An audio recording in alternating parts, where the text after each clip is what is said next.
waiting for me to do something.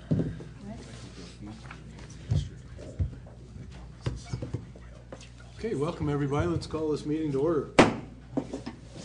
And we'll start with the roll call. Suzanne? Mayor Levy? Here. Mayor Pro Tem Harvey? Here. Carlson? Here. Matthews? Here. Sawyer? Here. Schaefer? Here. Thank you. Thank you, Suzanne. If you will all rise and join me in the Pledge of Allegiance. I pledge allegiance to the flag of the United States of America and to the republic for which it stands, one nation, under God, indivisible, with liberty and justice for all.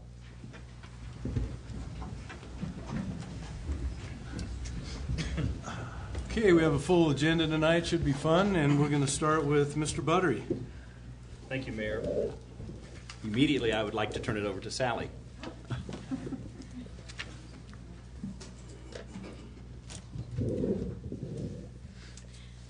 This evening, I'm very pleased to introduce to the City Council and the community our new city planner. This is Laura Pellegrino. And Laura comes to us with lots of experience. She was the senior planner at Teller County for 6.5 years. She did a small stint with the Palmer Foundation and also worked for Jefferson County for a number of years. She has a master's degree in urban planning from McGill University in Montreal. And she just hit the ground running last Monday and came back her second week. So we are thrilled to have Laura on our staff. And we'd like to welcome her to our team.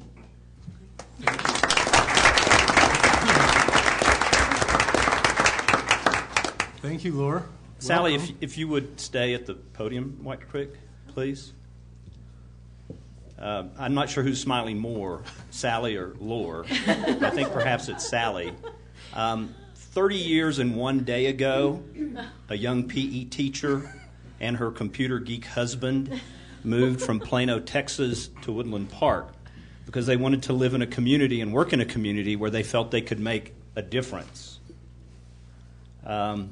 She was born in Massachusetts, educated in Florida, cut her teeth on the high plains of Texas and decided that the flatlands weren't for her, and they moved to Woodland Park, Colorado, where she became the Park and Rec director at $5.77 an hour. Jeez, I forgot that. I'll let you digest that for just a second.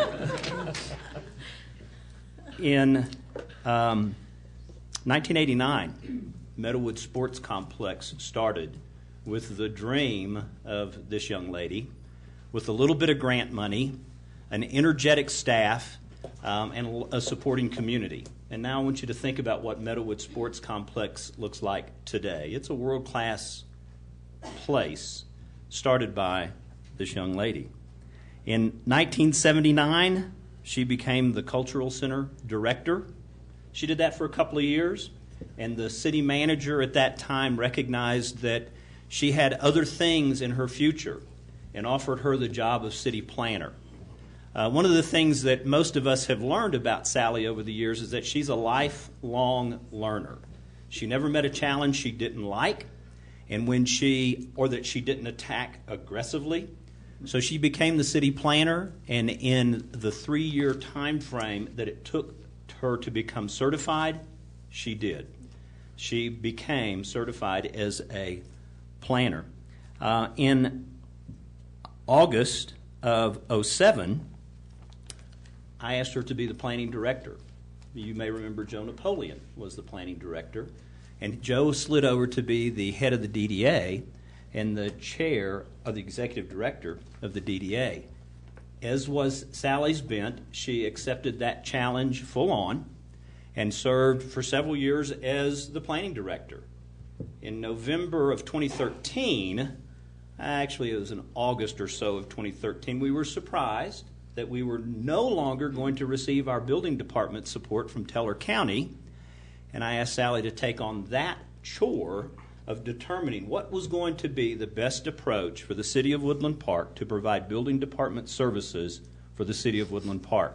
She worked very hard, built a coalition within the community of builders, architects, and engineers, some in this room this evening, and she absorbed the responsibilities of the building department. So here we are, 30 years, one day later, and I would tell you that Sally is still learning. Well, maybe that didn't sound just right. Sally still has a great desire to learn and to serve this community. As you look around town, as you look at the different buildings that have taken place here since her start in the planning department, the color schemes, the low-level lighting, the night skies that we've preserved, many of those things are because Sally had the ability to convince people without regulation that they needed to do them to fit into this mountain community that we all call home. So with that, Sally, I'd like to present you with the coveted and much sought after 30-year plaque. And Mr. Mayor, would you join me? For your service for the city of Woodland Park. You're just gushing, aren't you? So there you go. Let's do this. I'm going to get on this side of you.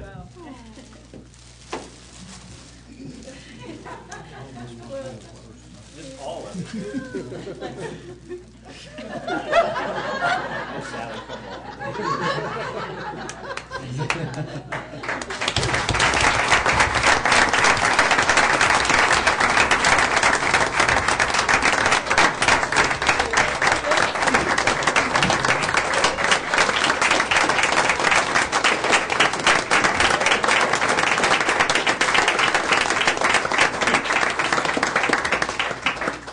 So, Sally, I know you're going to talk because that's what you do. But before you say anything, I contacted the Planning Commission chair who said he really wanted to be here, but he was in the Gulf of Mexico at the moment that I called him. Yes. So he's ably represented tonight by Jeff Watson. I see Phil Mellon in the audience. I'm not sure who Marty's here. So other folks from the Planning Committee, yes, indeed, all are here. Thank you. Jerry's here. So thank you all for coming to honor Sally. Please. Thank you so much. Well, it's been quite a journey, and the journey's not over. 30 years, where has it gone? I often tell people that I have the very best job in the city because I'm in the business of helping people build their dreams. Whether it's a new deck on their house or it's a new dream home or a new business, who else gets to work with our citizens to be able to fulfill those wonderful dreams that they have? And as far as building the overall community dream, we get to do that too. We're so fortunate to be able to live, work, play in this wonderful little town. And seeing it grow, growth is inevitable. My job is to try to get the very best growth we can have that we are just so proud of every day when we traverse through town or meet our neighbors or get to come to work at City Hall. And what a great staff we have. That's another real pleasure of mine, is to work with such wonderful people in our team and in our community. So it's just been terrific. And I have to also thank my husband, who's watching from home, my soulmate, who has supported me through the last 30 years or more, since 1980. And boy, thank you so much. It's a thrill to be able to work on behalf of our citizens, and there'll be many more years. Thank you.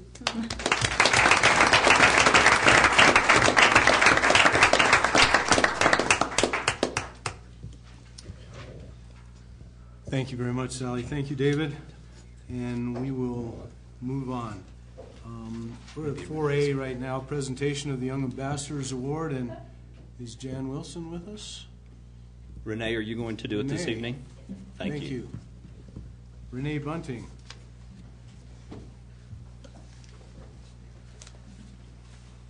Good evening, Mr. Mayor, council members. I'm really happy to introduce one of our young ambassadors.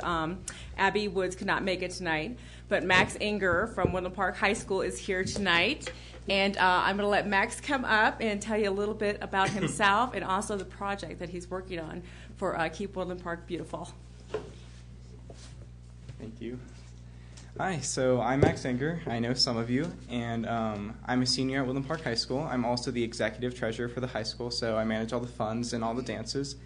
So there's that. And then I'm also recently decided that I'm attending the University of Montana and will be going to Missoula in the fall, so to study physical geography and climatology. So hopefully take that to graduate school in either Penn State or go to DC and go straight to the government and see if I can make a difference. So then for Woodland Park, I've been tossing up the idea of making a greenhouse for my school because many of you know my parents are really into the organic and non-GMO food items, and my mom's kind of a food Nazi, so you could say I kind of get that trait from her. But I want to build a greenhouse for my school, and it's been challenging to get things approved and where I'm going to put it, but I've developed a committee, and with the help of Woodland Park, the Keep Woodland Park Beautiful committee, I will hopefully have that done by this summer, or hopefully some members will keep it going even after I'm gone and have it built by next spring. So, yeah. Thank you very much. Thank you very much.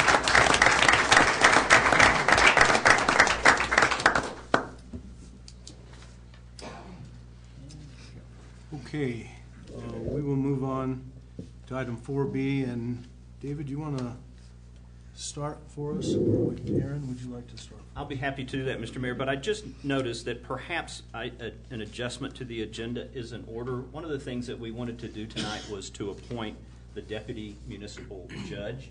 She's present this evening. That won't take very long at all. Certainly if she wants to stick around for the appointment process of the new council member, we could welcome her to do that. But why don't we move agenda item 4C ahead of 4B and get that appointment done, and then move forward with the appointment of the new council member. Would that be acceptable? Council? Yeah. Yes. Sounds good. Let's do it. Great. Ms. McClintock, could you join us at the podium, please? Municipal Court Judge John Bruce has been with us for a lot of years, and we recently had our deputy municipal judge retire because he was going to be involved in a case where there could have been a conflict of interest. So the council went through a process of interviewing 3 candidates, selected Ms. McClintock, and we're ready to swear her in this evening as the deputy municipal judge. Okay, you raise your right hand and repeat after me. I state your name.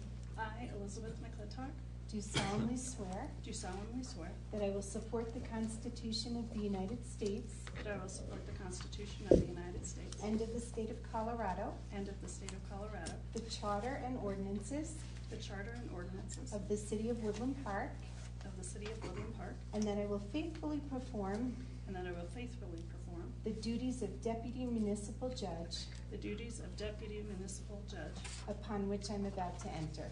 upon which I'm about to enter. Congratulations. Thank you very much. We'll have you sign your oath of office. And I have just one more for you to sign too. And you get to keep the pretty one. Okay, thank you. You just sign that one.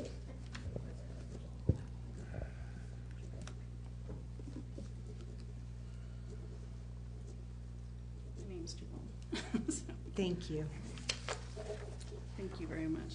Thank you very much for this honor. I appreciate it, and I'm very excited and happy to be serving the community, and I'm looking forward to hopefully doing this for many years. Thank you. Thank you.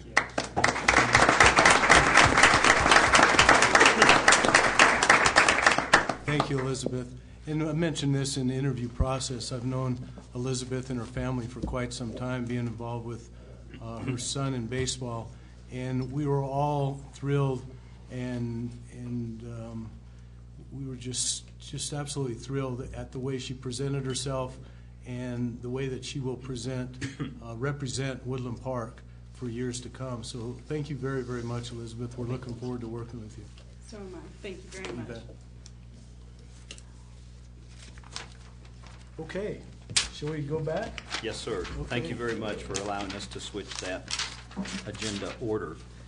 This evening, council, before you, you have an opportunity to help determine some of the city's future by selecting an individual to fill our vacant council seat. We've exchanged ideas legally and appropriately through emails, and I'd like to review some of the facts surrounding the process this evening, talk a little bit about the process itself, and then get your concurrence on that, and then I need you to answer a couple of questions as we move through this. So if I could, bear with me, and I'll go through this as quickly as I can. Here are some facts and thoughts to help guide your voting process tonight. Here's some facts. State statutes and our charter give the council great latitude in how you approach this process. The winning applicant must get 4 votes, a minimum of 4 votes. They must get 4 votes or more. You must appoint a new member within 30 days of the vacancy or by March 21st. So theoretically, if you were unable to decide tonight, you could call a special meeting 24 hours after this meeting and have another meeting to determine. I think you'll make your decision tonight. We have 3 applicants. If one of the applicants receives 6, 5, or 4 votes, then that applicant becomes our new council member. If no applicant gets at least 4 votes, then you must take elimination or tie-break steps. And here's the process that I've suggested to you that you've generally agreed to, but it certainly is open for discussion.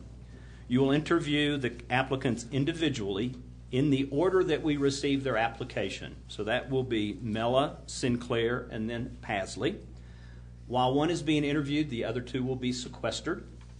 Applicants will come to the podium. They will make an opening statement. They will respond to your questions, and then they will make a closing statement. Here's the first question that I need you to discuss this evening, is do you allow public comment on the applicants?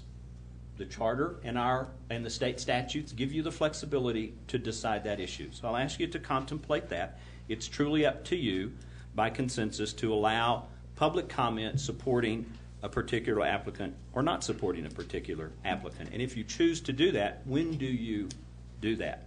The second question is, do you want the applicants present in your deliberation process? After you finish the interviews, you can keep the 3 applicants sequestered, do your deliberation, have the 3 applicants come back in, and then hear the responses of the votes, or they can all come back in and hear your deliberations.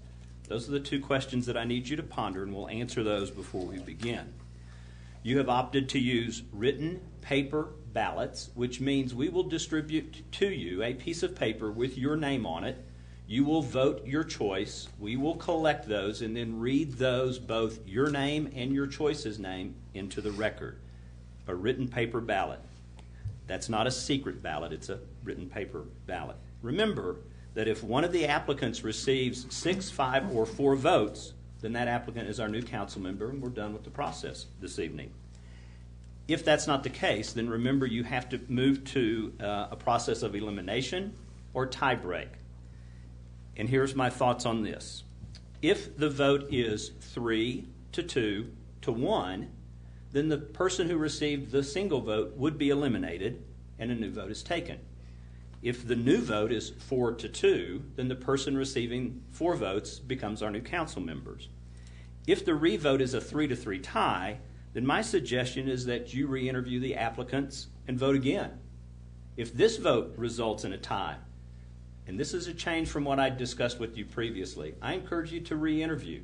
I encourage you to re-interview to the point where you've almost reached futility. And that stands up in a court of law very nicely. So you should continue the re-interview process until you can make a decision. If you can't, if and only then, we will move to a tie-break process. I don't think necessarily that drawing from a vessel is a wrong idea. Maybe the vessel that we chose the last time was the wrong vessel. I brought a hard hat. We're doing lots of construction this summer.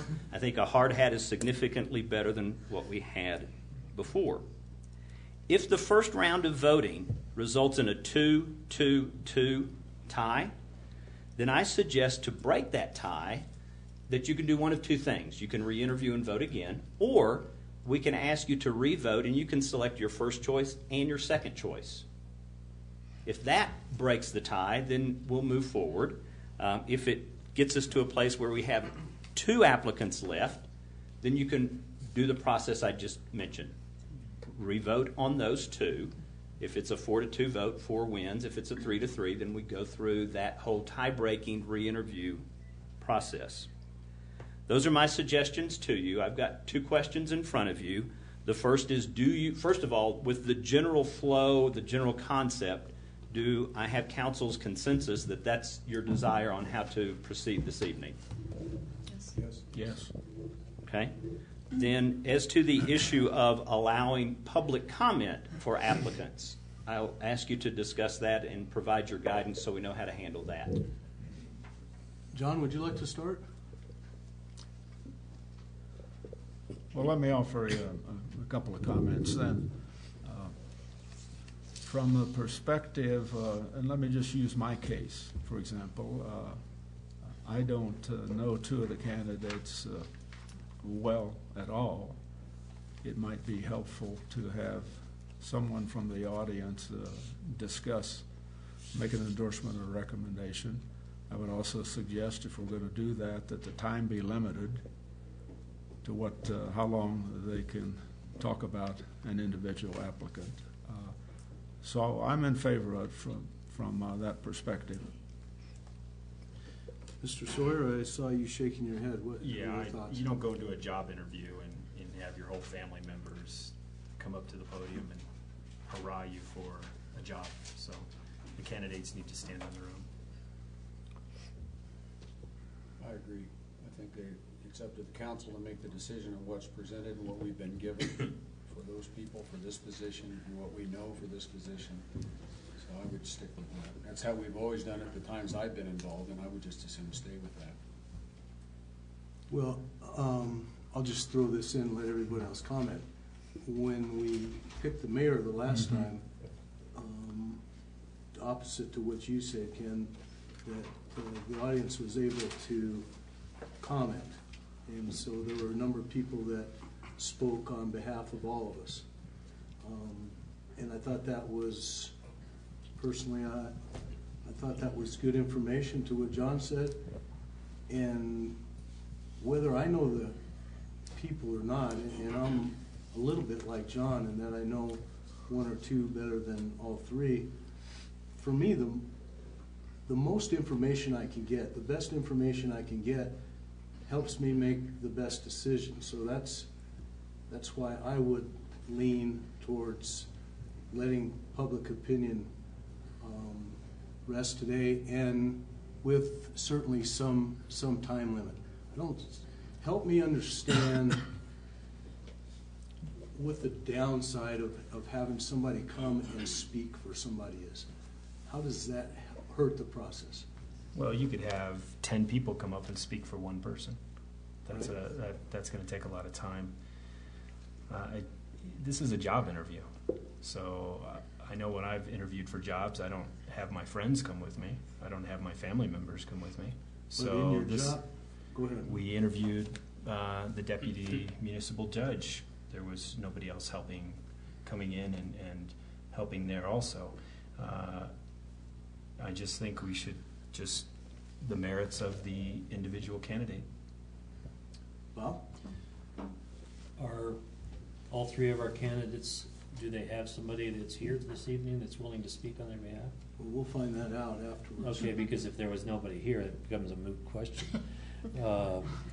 But I tend to side with you. I recall the evening when we voted or selected a mayoral candidate. There were a number of people that talked, and I agree that since we don't know all of the candidates equally well, having a little bit of extra information. Now, I take this idea about it being a job interview. Not really. I mean, it is kind of a job, but we're all volunteers. We're here to represent community. We're speaking on behalf of our community as representatives. So I think there's no harm done in hearing from other community members. Mayor Pro Tem? I am more leaning towards allowing public comment, and just to recall the appointment to fill the mayoral vacancy, At that time, we decided collectively to use secret ballots, which limited our ability to sway our fellow council members one way or the other. A secret ballot means you're not going to be able to say, I'm going to vote for this individual. So it was one of the reasons that I encouraged public comment. But in this case, I think public comment is still appropriate. If we do a time limit, I don't know how we'll decide that. I think you'll be able to do that judiciously. Did the judge stay around? Yeah, maybe we can ask her to do it. No, I think it's important because they are representing the community, and it's almost like having your references here with you. So I would recommend that we allow public comment. That's it. It sounds like it's 4-2, so we will allow public comment. And I think, to be fair, if it's okay with the council, we'll limit that to 2 minutes. Do you think that's a fair number? Yes. Okay. Can we limit the number of? You know, I don't see hundreds of people here. I think everybody should have an opportunity. Okay. And I think 2 minutes, even if we have, like you say, if we have 10, then it'll take 20 minutes of our time, but I think it'll be well worth it. Thank you. I understand the direction on that question. The next question has to do with, are the applicants present after their interviews and during your deliberation process? That's entirely up to you. Carol, you want to start with that one? Oh, yeah, I would recommend that they stay sequestered during the deliberation. They'll have plenty of people here to tell them what happened. Well, they'll also have it on video. That's right. Yeah. So it's either then or later. So, I mean, I'm kind of in the mix of that one. I thought about it too. They should be sequestered, and then it hit me, oh, they could watch the video. So I don't know on that one yet. Let me hear what the other council members have to say. In this case, I tend to be, I mean, since it's open, why can't we speak honestly about any candidate? And each candidate will hear the pros and cons of what we thought about what their presentation was or whatever. So if we're open about all this, we might as well be open about everything. Should we vote before we do, I mean, we're initially going to do a vote, right? And if there's a tie, then we can discuss it, correct? Yeah. So really, there might not be any discussion unless there's a tie. I'm thinking after all three, and we haven't discussed this yet, but after all three present, Right. I think that would be the obvious time to deliberate and then have a call for the question, if you will, or a call for the vote, if that makes sense. You can have a call for vote and get a second for that and then deliberate, but would you all agree that we should deliberate before the first vote? Yes. Yes. Yeah. Okay. Okay. So we're back to this question. I'm going to weigh in now. I agree with Bob on this. And one is the transparency issue. And two is to what you said, Noel. If, in fact, you can see it on TV, then I don't see the argument of why they shouldn't just feel it right here. And that's just my side, and it looks like it's about 2-2. Ken, how would you weigh in on that? Well, I want to be clear, when you're talking sequestered, are you talking about when the other two people, one person is being interviewed, the other two are sequestered, correct? Right, but after all three are interviewed and we start to deliberate, are you in favor of them being sequestered at that point? No, at that point, I don't mind. I'm just concerned during the presentations, one at a time, that they are. And they will After be. that, I'm fine. John, you all right with that? I'm all right with that. Yeah. Fine too. Okay. So just to review, public comment will be allowed, and the second part of that was, is that public comment allowed after each applicant presents their case, or is it done after you hear all three? Then we'll be done with the questions. After each candidate. Is that okay? Okay. Yeah. Great. With that, then I believe we're ready to proceed, and we're going to ask Kip if he could take Ms. Sinclair. I'm sorry. Verify we are doing an open vote, correct? Yes. Okay, that was not clarified. It's An a open paper vote. ballot. A paper ballot. Paper ballot. Well, I heard you say it, but it wasn't verified. So the paper Okay. ballot will have our name on it. Okay. We'll put a name on it, and when it's read, our name will be read and our choice will be read. I think it's also important to notify our community right now that how we vote is really, especially as it came out of the mayoral selection, we found that we needed to look at the charter language and see if there was a better way of doing it. So we're still in kind of the pre-charter review process right here. Carol's leading up the charter review committee. I think you have a couple more vacancies too. One vacancy. So if there's anybody out there who wants... We've got an applicant. Oh, you got one? Okay. Thanks, Bob. Okay. So with that, Kip, if you could take Ms. Sinclair and Ms. Pasley to the planning conference room, we'll ask Mr. Mella to step to the podium, please. And Mr. Mayor, I'll turn it back to you. Thank you very much. Welcome, Mr. Mella. Good evening. Thank you very much for the opportunity. As I was before you not long ago, I'll keep my comments brief, introductory, and allow the bulk of the time to be for your fielding your questions. My focus, should I be selected tonight, will be on 4 key areas. One is fiduciary responsibility, which of course is the primary charge of a council member. In light of the upcoming new expenses relative to the aquatic center, the Memorial Park renovation and maintenance facility, we're taking on more debt. And therefore I think it's important to be mindful of financials in a real-time basis and provide appropriate council-specific oversight. As I did during the 6 years I was on City Council, 4 years as Mayor Pro Tem, I scrutinized the budget pretty closely. I think it was appropriate, and in the last year of my tenure, Mr. Buttery had assumed the responsibility of city manager, and I began what I thought was a pretty constructive relationship with him concerning the budget, and it'd be my pleasure to kind of continue that relationship very constructively. Second priority would be to ensure continued economic and private sector growth. It's the engine of our community. Majority, a large percentage of our budget comes from sales tax, and so continuing that as well as the mill levy, continuing that would be a major priority. Working and learning with Economic Development Director Fleer, DDA, other primary stakeholders to learn more about things going on and making sure our processes are as streamlined and user-friendly as possible. Third, I'd continue to support the Main Street project, the Creative Arts District, and those are obviously key and paramount with respect to the constellation of other initiatives we're taking. So those would be absolutely paramount in my thinking. And finally, I've expressed interest and spoken with Mr. Schaefer concerning workforce and senior housing. And that is an abiding interest of mine. I think it's very important that we examine all the ways that we can produce the kind of housing that will allow the full complement of citizens, appropriate, and I hate to say affordable because we're trying to move away from that term, but that does ultimately what it constitutes. So those are the 4 priorities I've identified, and with that I'd be glad to answer your questions. Who would like to start? John?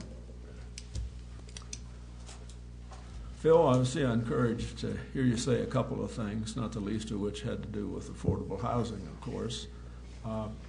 Would you be willing as a council member to provide some incentives to developers and or builders who are interested in building affordable housing for workforce and seniors, and they need something of a financial motivation to do that? So would you consider reducing city fees, for example? I would consider it, but in light of the Gaylord project in Aurora, which is under legal scrutiny, it's a process, I would like to kind of see how that worked out before absolutely signing on to it. As you may know, it's a major project. There's $300 million in tourist dollars, $81 million in tax favorability treatment, and that's working its way through some court challenges. So I would be inclined to support that, but I'd like to see how those things are approached with respect to the legal challenges. All right. Thank you. Not at the moment.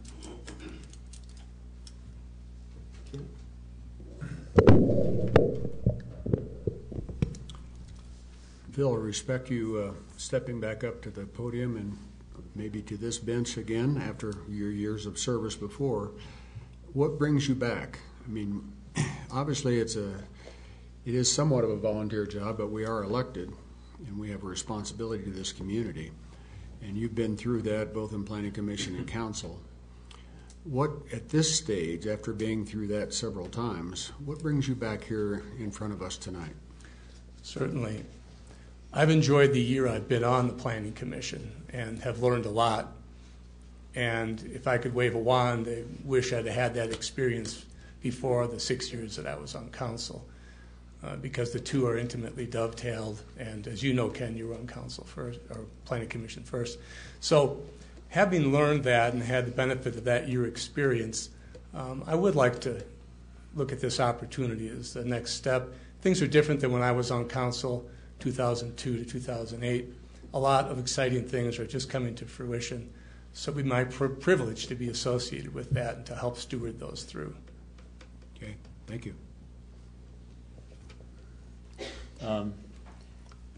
Questions I had for all three candidates, basically you've already answered them. Why would you want to do this again?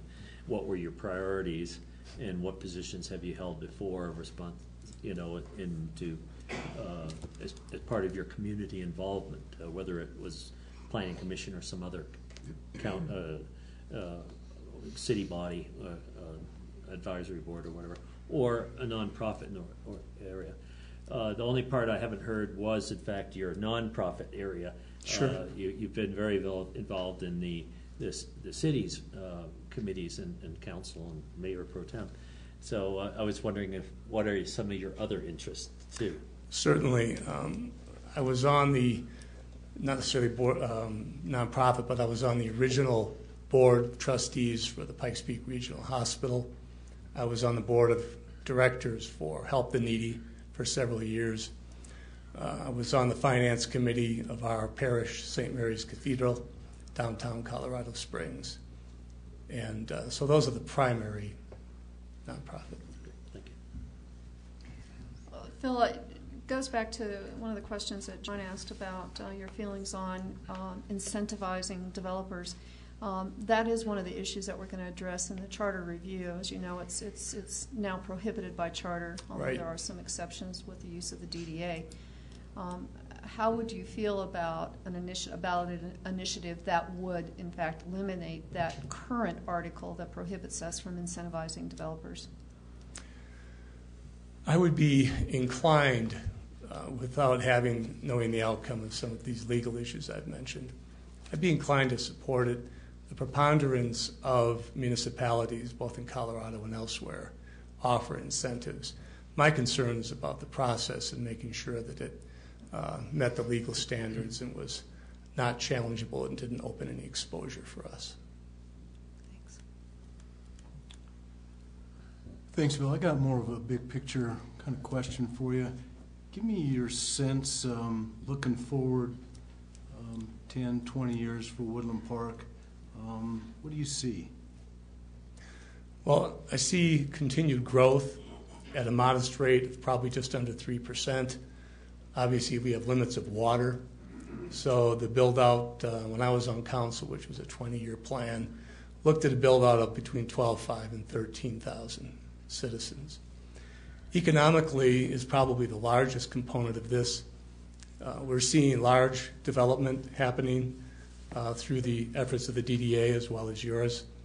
So I see a slightly different approach being taken, which I think is a healthier approach, more aggressive, looking at ways to court business and to ensure that people who are looking at small businesses have the benefit of understanding that process so that they have a greater likelihood of success.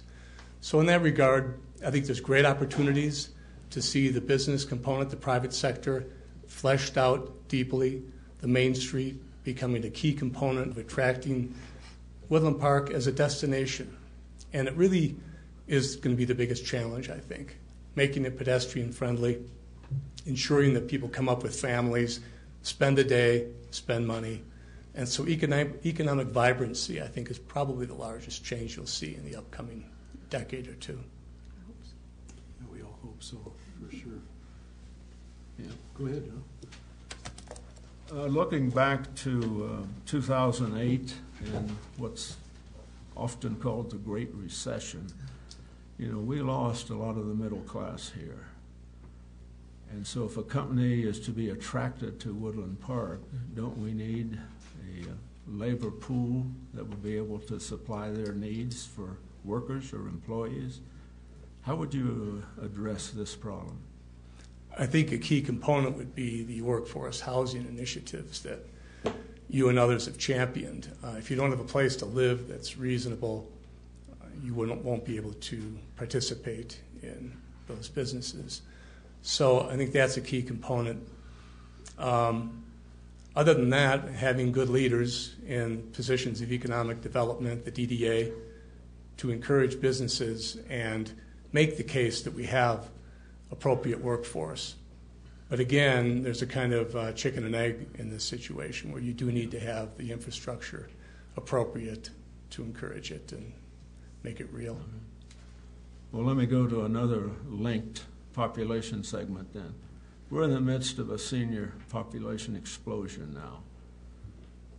The population doubled from 2000 to 2010. It's forecast to double again from 2010 to 2020. What would you do about the senior problem? Those who live here are interested in downsizing, don't want to move away, but there's no housing for them. Again, I think the key to this is going to be a spectrum of housing. We have build-outs of appropriate housing on one end of the spectrum in terms of standard single-family dwellings, a variety, but we don't have, and I think it's important to have smaller, more dense populations. I hate to use that word because I know for some folks it's a trigger word, but that's the only way to make it affordable and to make seniors feel welcome in terms of accommodating their fixed budgets. So that, and also keeping our taxes relatively low, sales tax and the mill levy. And I think that those two things with the housing would be the kind of three rungs of the ladder that would get folks to be able to afford this who are elderly and senior. Okay. Are you aware of the build-out plan for Woodland Station? Not in detail. Okay. You're in favor of I am. Continued development? Yes. All right. Let me ask you another question then. If at some point here in the future of Woodland Park, you're a council member here, and you're asked to vote on the use of recreational marijuana here in Woodland Park, how would you vote and why? I would vote against it. I've read several studies, and I believe, if I recall correctly, there was a study that was passed out at council several months ago, which was one of the seminal state-sponsored studies. But also, there are clinical studies from, I believe, Northwestern University and Johns Hopkins that I've read that show the deleterious impacts, not only as a gateway drug, but even with modest use, marijuana has been demonstrated to show a change in what's called a memory trace, i.e. the capacity for cognitive recall, the capacity to understand complex equations, problem solving. And I think the evidence is sufficiently strong, and in contrast with modest alcohol use, that it's a difference with an important distinction. All right. Have you looked at the city website recently? Yes. What do you think of it? I haven't given it a lot of thought. I think it could be perhaps a little bit more user-friendly, but in general, I think it's functional. You can get what you need in terms of documents, applications, things like that. Okay. Are you aware of our 2015 budget? Not in the level of detail that you folks have scrutinized it, but I looked at it in some detail. Okay. Do you know you can find it on the website? Yes, and I did. Good. Well, you did better than I did. Yes. All right. Yeah. Do you have any concerns about the voter-approved aquatic center? Not from what I know now. Obviously, a concern would just to be sure that we monitor it's a very complicated, multi-tiered process. So we'd want to monitor each stage of the development, make sure it stays on track, at or under budget, and that we just dot all the I's. But Okay. I believe that that's going to happen. Okay. Are you retired now? I am. I have done some part-time consulting. A healthcare firm in Denver asked me to do a little work, and so I've kind of agreed to that. Okay. All right. Thank you. Thank you. John, Thanks, I'm glad John. I never took one of my dates to your house for Yes, you should be too. My daughter has made a similar comment to me. I have Anyone no, else? Go I have ahead, no Will. questions. Thank you very much for being more detailed than me. My pleasure. Thank you, Phil. Phil, I've got a question for you. Some would say that our school system, our public school system, is at a tipping point right now. We've been reduced in funding by about $15 million over the last 5 years from the state. We face declining enrollment. We face kids that are choicing out of our school district. What do you see as possibly some help that the school could get from the city, if that's even an option? Or how would you face that problem knowing that our public schools are integral to our community? Certainly. I would begin, if it hasn't happened, by convening kind of a blue ribbon committee and multiple constituencies from the school, administration, teachers, the community at large, and begin brainstorming. And first of all, like any corporation, I would look internally to make sure efficiencies have been realized and inefficiencies wrung out of the system, and look at lean practices. You've probably heard of LEAN practices, and make sure those have been vetted and they can provide remarkable savings in terms of operations and management. So the committee would be charged with that, and then bring some recommendations forward to the district. And they could include, I think, a variety of options across the spectrum, from internal reductions in inefficiencies all the way to, the dreaded tax increase, which no one likes to talk about. But I think everything would be on the table. The committee would be charged with leaving no stone unturned, with the goal of ensuring that we have adequately compensated teachers and students who are able to learn. Great. I've got one more. Just for some like me that aren't quite as educated, if we come up with terms like deleterious, would you be willing to supply us all with dictionaries? Well, I see Mrs. Mella is shaking her head yes. I don't know why she puts up with it, but no, yeah, absolutely. And as the great Roman statesman Juvenal said, "Quis custodiet ipsilis custodes." My Latin dictionary is your dictionary. dictionary. Be glad to, though. Thank you very much. Very I welcome. didn't mean to make light. We appreciate your thoughtfulness and certainly your brilliance. Anybody else? Okay, thank you so much. Thank you, everyone. I appreciate the opportunity. Or did you want to Excuse allow me, his, should we allow Did public you- comment now, or should we wait? No. Now is Now public is what we comment. decided. Okay. Great. If that's the case, then if someone would like to stand and come to the podium and represent Mr. Mella, would you come and state your name and your address, young man? Yes, ma'am. Yes, sir.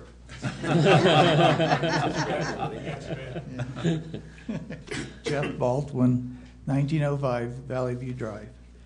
I first met Phil when we were on council together, and he always came prepared and was very knowledgeable, sometimes maybe too knowledgeable for me as a simple person.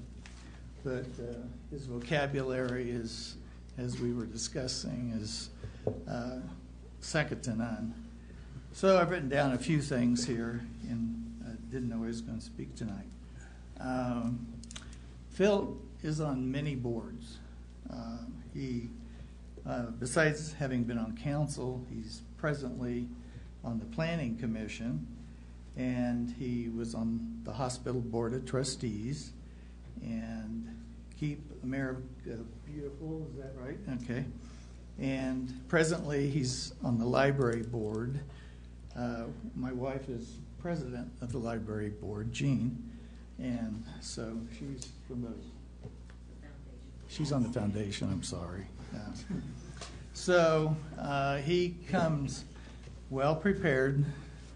He's done this before, and I cannot think of anyone that would be any better sitting in that empty seat. And that's all I have. Thanks. Thank you very much. Thanks for keeping it to 2 minutes or less. Anybody else would like to stand in support of Mr. Mellon? If not, we will move on. Thanks very much, Phil. Really appreciate it. Kip, we'll wait for you, sir. And you're bringing Miss Sinclair? Robin. Oh, yes. Miss Sinclair? Yes. Miss Sinclair.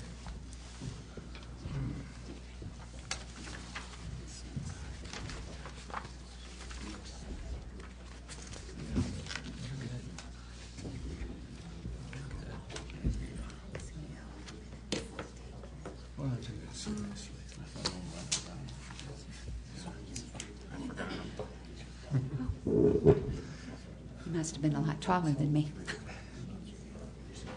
Okay. Welcome. If you could state your name and your address. Okay, my name is Patricia Sinclair, and I live at 1250 Mountain Meadows Drive here in Woodland Park. I happen to be the senior pastor of Living Streams Church. I am one of the co-directors of the Clothes Closet, which is a ministry in this town to give free clothes to struggling families. My past has been in education, in retail business, and in decorating. So I have a broad base in business. And now my new ministry in my life, God has directed me to, is to help those who are struggling and needy. And I believe I could be a great asset to this committee because I see the needs of this town from a perspective that most of you don't see. I see the single moms with kids who live in the national forest every day. I see single men who are drug addicts every day. I see struggling families who either have a decision between living in their car and having a job but paying child support because they can't afford an apartment in both. So I see a side of Woodland Park that many of you do not see. And I think learning about that would be a great attribute for this committee because great help is needed for the struggling families of this community. And there are many of them. And that was one of the reasons I would like to seriously be on this committee, to bring that issue and address that issue. With my background in business, I'd also be an attribute to helping establish and develop the business community. And I taught school for 10 years as an educator. That was my first profession after finishing school. And I taught in the private school system. And so I could have an input in the educational needs of this community. And I have many years behind me of experience and 52 years of marriage, 6 children and 12 grandchildren. So we pretty much touch every aspect of life in our family. And that's who I am. Well, thank you very much. I think we will probably have some questions for you. And we spoke earlier about possibly having a conclusion type of opportunity, and we've decided to forego that. So speak your piece. This will be your last opportunity after we ask questions. Okay, that'll be fine. Is that okay? All right. I'm afraid to start with John. Why? I'll go ahead. I have a couple of questions for Trish. First, thanks for applying for the position. That says a lot about your concern for our community and a desire to be on the council. I certainly respect. I'm going to ask a question that I know John has asked one of our previous applicants, and that is your feeling about the legalization. Well, we're beyond that point. That horse is already out of the barn, legalization of marijuana in the state of Colorado. But what are your feelings about legalizing the sale and the production of marijuana in the city limits? I would hope that would never happen. Since seeing marijuana legalized in this state, the number of addicts who come into our store or the clothes closet to get free clothes has tripled. So I'm not only dealing with trying to dress people to keep them warm, I'm dealing with a drug issue with many of them. And we have a group that meets now on Wednesday evening. No questions asked, just come in and talk. A group of the men from our church now meet with several young men in this town who are all addicted to drugs and work with them. But I'm also seeing young kids, middle school kids over in the park behind us, smoking pot, and many high school kids smoking pot. My own son, who is 15 years old, got very involved in this, and we pulled him out of Woodland Park School because of the drug problem. And he no longer goes there. So I think you're opening a whole can of worms. It's bad now. It'll be worse then. Thanks. Go ahead, Bob. Okay. You talk about, in your opening presentation, your knowledge of the part of the community that we, of course, on council are concerned about. And we've been discussing some issues that might help, like workforce housing, but I think you're in the quintile, or whatever they call it, that is even below that. Mm-hmm. The poorest of the poor living in, as you say, in the national forest, probably up at Robinson Falls, up the road there. Anyway, do you have any ideas right now that what city council could do in the way of passing ordinances or setting up programs or whatever that would be appropriate for us to do, but would be able to help that segment of our community? I seriously believe this town needs a shelter for women. The Springs has the rescue mission, and they take care of men, but there's nothing for the women down there. They would love to have a shelter for women, but it's going to be about a $2 million cost because I've talked to them quite often about this. We need a shelter. The majority of the people who come into the clothes closet are single moms with children. And many of them are working mediocre jobs. They work at McDonald's, they work at Burger King, they're making a wage, but they have to pay child support, so they can't afford an apartment. So affordable apartments, housing, would be a very important issue in this town. Something that could be based on their income rather than a set amount. So shelters, affordable housing, the food pantry does a wonderful job helping with food. More could be used and needed. Training. If we had a shelter up here, which is my heart's desire, my next thing I would love to see happen here, I would like to see young moms and kids in those shelters. I'd like to have training to teach these women how to use computers, how to do bookkeeping, how to have a better job than working at McDonald's, how to keep a house, how to keep a budget. And all this with good training in a good shelter could put these women out to where they can support themselves and their families decently. That's all I have. Ken? Wow. Unbelievably impressed with what you've done and what you're doing. I almost don't know how to respond. I mean, I would hate to do anything to take you away from this hard work that you're doing compared to what we do. My gosh. I mean, you're making an impact on people directly, and we do maybe a little bit more indirectly, but there seems to be quite a dichotomy between that background, which is so important and so good that you're doing, and what we're doing, and how we can directly affect and help the efforts that you're doing. I guess I'm asking how much, or where you see, kind of following on with Mr. Carlson's comments, and how this council can more get involved in the things that you see every day. It's a little unclear exactly, because we are not in a position just to wave our hand and make things happen. You know, we're responsible to this community. That's what we're elected to do. So what's your thoughts about that? Hopefully that's somewhat clear. Okay. Well, I see people on a day-to-day basis, on an individual basis. I see one-on-one families. I can help a family at a time. I have a family living in my home now, which is not unusual, as Noel knows. He lives down the street from me. Whenever there's a young mother with kids living in a car, she's in my house. I'm sorry, I can't handle that. Because there's no place else for her to go. So I can handle the little individual one-at-a-time problems. But you here as a council, you can handle the big problems. You can provide land or a building or something that could be made into a shelter.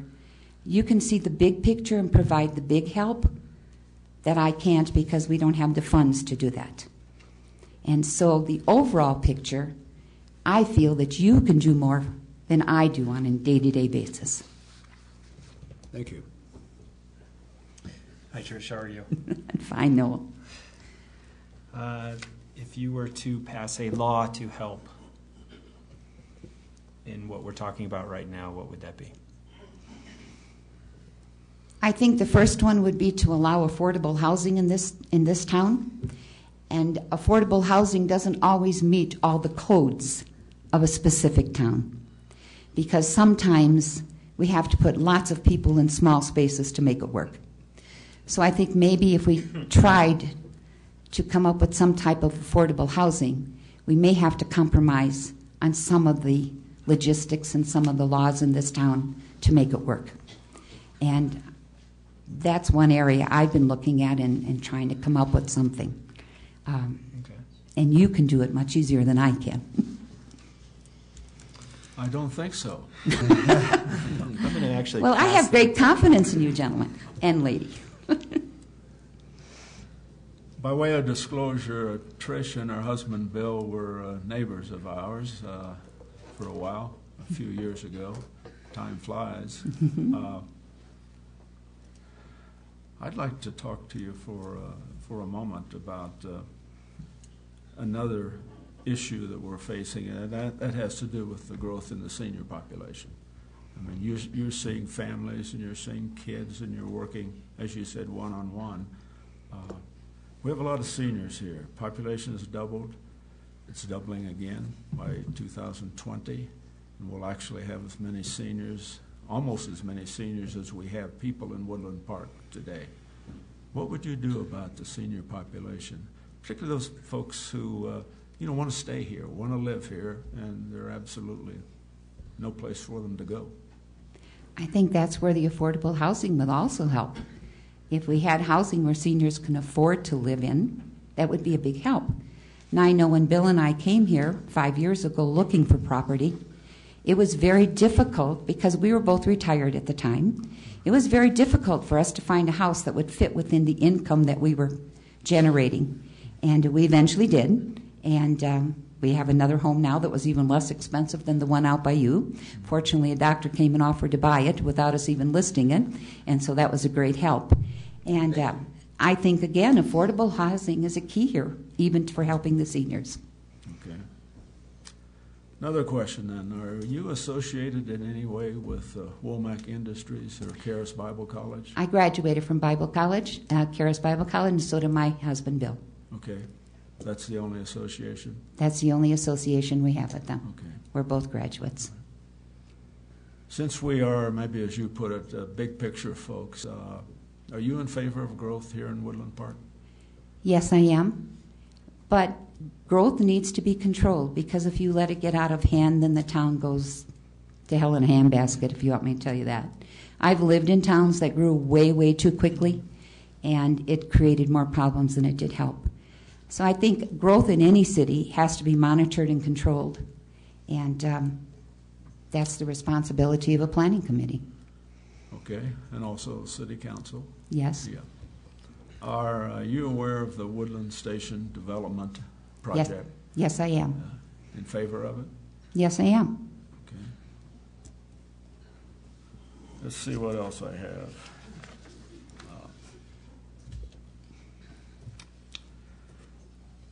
Let me ask you your perspective on water. You know, water is considered to be a critical resource here.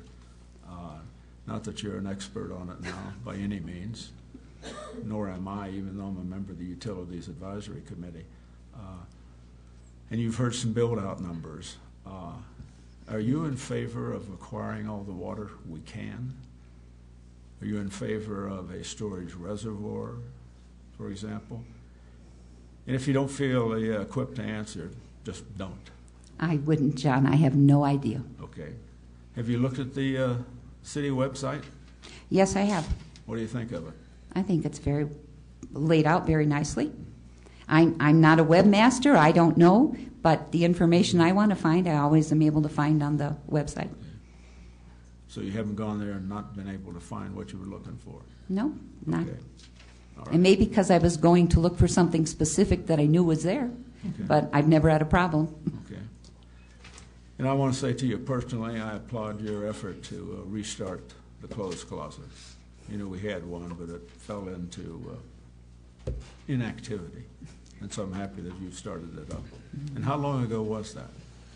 I don't know. I didn't even know you had a clothes closet before till I went and talked to David Buttery, and he happened to tell me. I didn't even know we were going to have the same name until he told me about it. So I was not aware of the previous one, but David did tell me some of the problems that they had with the previous ones. So we tried from day one not to have those same problems, and so far things are going well. Okay. Are you aware of the Main Street program? Yes, I am. Okay. In favor of it?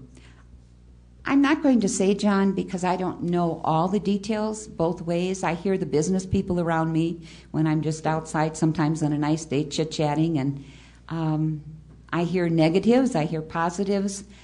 I don't know, so I'm not going to give an opinion, but I am aware of it, and I'm aware of some of my neighbors' comments about it, yes. All right. Okay. Thank you. Thank you. Anybody else?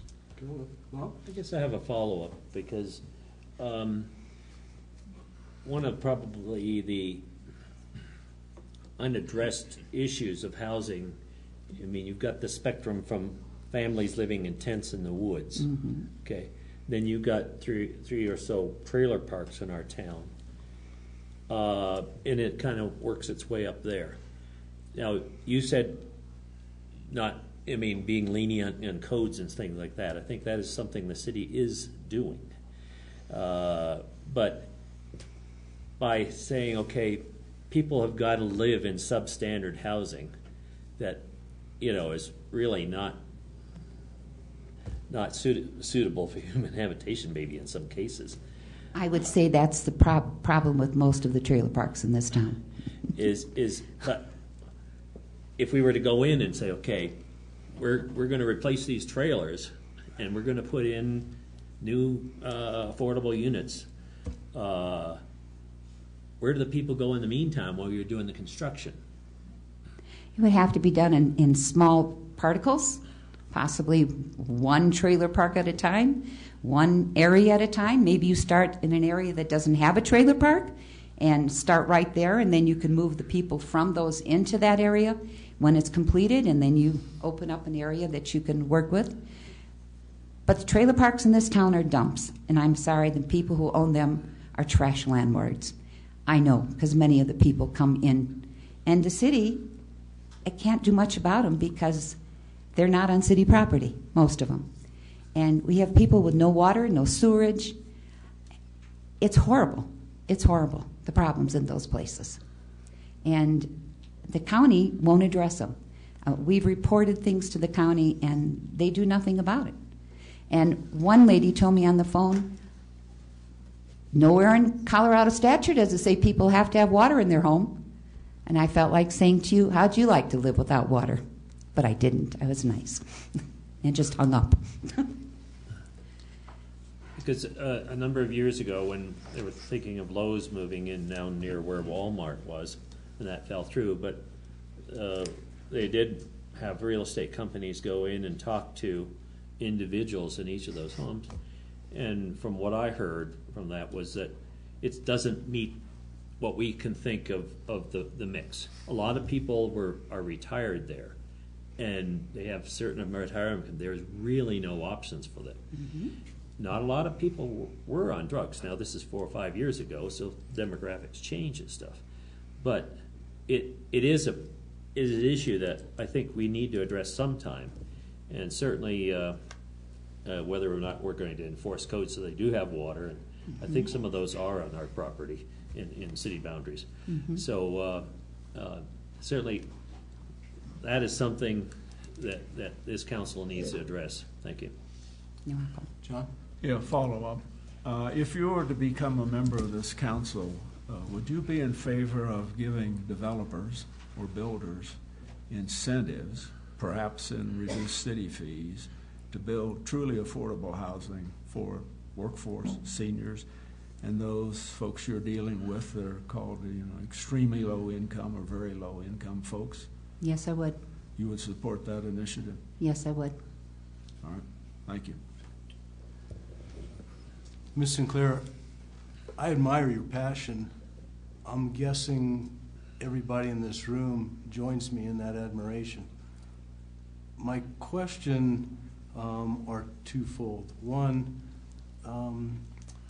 give me a sense of your experience, if you will, a little bit more detailed if possible, if at all, with the city, with any entities in the city, because that's something that some might feel is important. That's one half of the question, and I'll let you answer that first. Well, my husband is on the Park and Rec Advisory Board, so I hear a lot of what's going on there, and hear a lot of the discussion about things that happen there. And he's very passionate about this city also. But he's passionate about the city on the opposite end that I am. So he wants to make a place great for all the kids and the upper income families, and I'm working on the other end. So we're at opposite ends, but we managed to get along just fine in working those problems out. When we lived in Wisconsin, I was the president of our Chamber of Commerce for 17 years. And I was very involved in many of the things that happened in that community. I was vice president before that of the Ways and Means Committee for the Chamber of Commerce. So I have a lot of background in how to do things in a city. And that was in Pewaukee, Wisconsin, that I was part of the chamber. So that's great information. My other question is relative to your son that you took out of school. I always say that it's easier to say that the pastures are greener on the other side. It's easy to disregard this and move to somewhere else. I could argue that every high school in this state has some kind of drug problem. As opposed to taking your kid out of the school, would you think a good approach might be to come to school board, come to administration, express your concerns, and see if you can help make our community better rather than just picking up and saying, I don't like this, we're moving on? Mm-hmm. I did. I spoke to the principal of the school. I spoke to members of the school board, and their attitude is, there's nothing we can do about it. That's exactly what I was told. There is nothing we can do about it. I'm sorry, but as a principal of a high school, there is a lot you can do about drugs that are being sold in your school. There's a lot you can do about how the girls are dressing and running around in the school building. There's a lot that can be done to set codes that the kids have to abide by. Other public schools do it, and they get along just fine. This principal chooses not to. And so I was not going to fight the whole system. My son's education was more important than fighting the system at that time. And so we have him in the Christian school in Colorado Springs. I I appreciate that. Thank you very much. We're going to give you the last opportunity to say anything that you have before we ask for any supporters. Well, I'd like to say one thing. I haven't always been a fighter for the poor. My husband and I have lived in the upper echelon. My husband's always been vice presidents of major corporations like Anheuser-Busch. And we didn't know there was another side to the world until I became a pastor and got involved in that. So it's been a real eye-opener for myself to see what the other side of the world looks like. And I've had to change a lot of my thinking, and I've had to change a lot of where I came from to be able to deal with these people. And I have learned to love each and every one of them, the alcoholics, the drug addicts, and those who need help. And that would not have been me 10 years ago. And so I think if one individual can be changed that drastically, a whole town can also, very easily. Thank you very much. You represent our community very, very well. Thank you. Okay, before we move forward, do we have anyone that would like to come in support of Ms. Sinclair? Okay, thank you. Kip, bring on Ms. Pasley.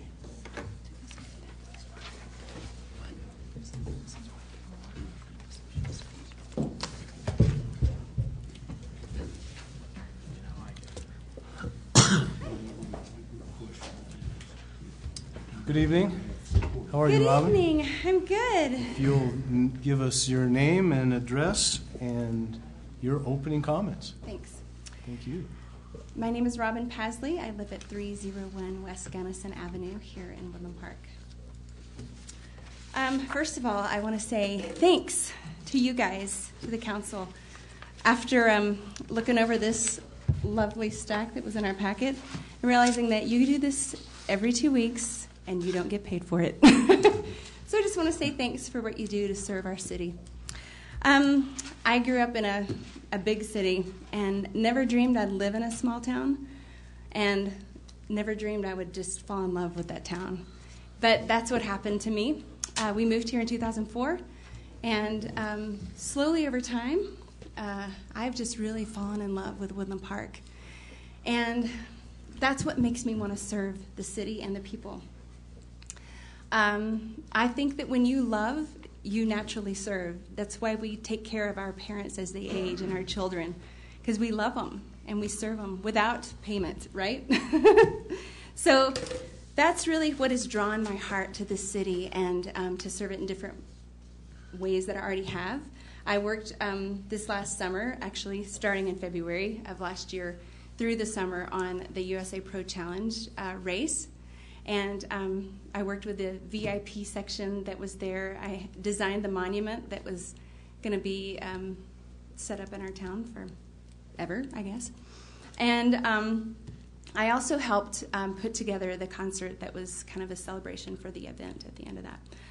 I think that I have a new approach and a fresh face to be a part of the council. As a woman, I have a unique perspective, but I also have a different perspective as an artist and a creative person. So I see things that way. I like to think about new ways to imagine things just because of how I'm wired. I have a leadership grace, and I say it that way because I think it's a gift. I didn't go to leadership classes to learn what I have been operating in for 20 years, but I have people that follow me, and not just on Facebook. Like real people who, have watched what I've done in my work and things in the last 20 years, and I know how to lead people and to find the best in who they are and call that out of them, but also see that in situations, finding the best things that could happen, even in bad situations. How can we see this in a light that's got some glass half full to it? So that's my opening comments. Thank you very much. We'll take questions. Who would like to start? I'll start. Yes. Robin, thanks. Again, thanked all the candidates for their interest in this position, and as you pointed out, it is non-paid and underappreciated. One of the questions that we've asked the other candidates is about the legalization or the sale and production of marijuana within the city limits. What are your feelings about that? Well, my personal opinion on that subject is I wish that that had never been passed in our state. That's personally how I feel about that whole topic now as it comes to our city. I see your position as gatekeepers. You really determine what is going to happen inside our city limits. And I believe that there's access to those things in other places. But I don't want our town to be a test case, and I don't think 2 or 4 years is enough time to find out what happens in our culture, not in our revenues. Because obviously we can look at Pueblo and Denver and other places to see the numbers, the stacks of money growing in their coffers. But do we know what accompanies that permissive nature, that permissive culture that comes with, the recreational marijuana? I understand medical marijuana has been legalized in states for a long time. But it's the recreational marijuana that I have my concerns about. And again, it's my concerns about what it breeds in the culture for our students and children who watch it, who take it in, who just, it gets in the atmosphere of where they live and how they live and what they see and what all of a sudden becomes no big deal anymore. I want to see, I think maybe we would have to consider other countries who have had legalized recreational marijuana for years to see what is this going to do, what grows up around it, what also is permitted in that culture over time. I totally agree with that approach and what you've just said. I want to ask you one more question. There's only a year left in the vacancy that Councilman Brevetto left. What do you think you can do in a year on council? That's a good question. From my leadership experience, which has not been on a committee in a civic forum, but it has been with people, individually sometimes, and sometimes in groups, what I've learned about leadership is that we're often just moving something a degree.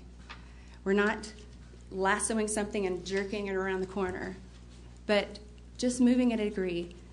I know over time, you see a major change. You know, it's like trying to hit the target with the bullet. We all know if you're off just a degree, by the time it gets there, it's going to be off the target.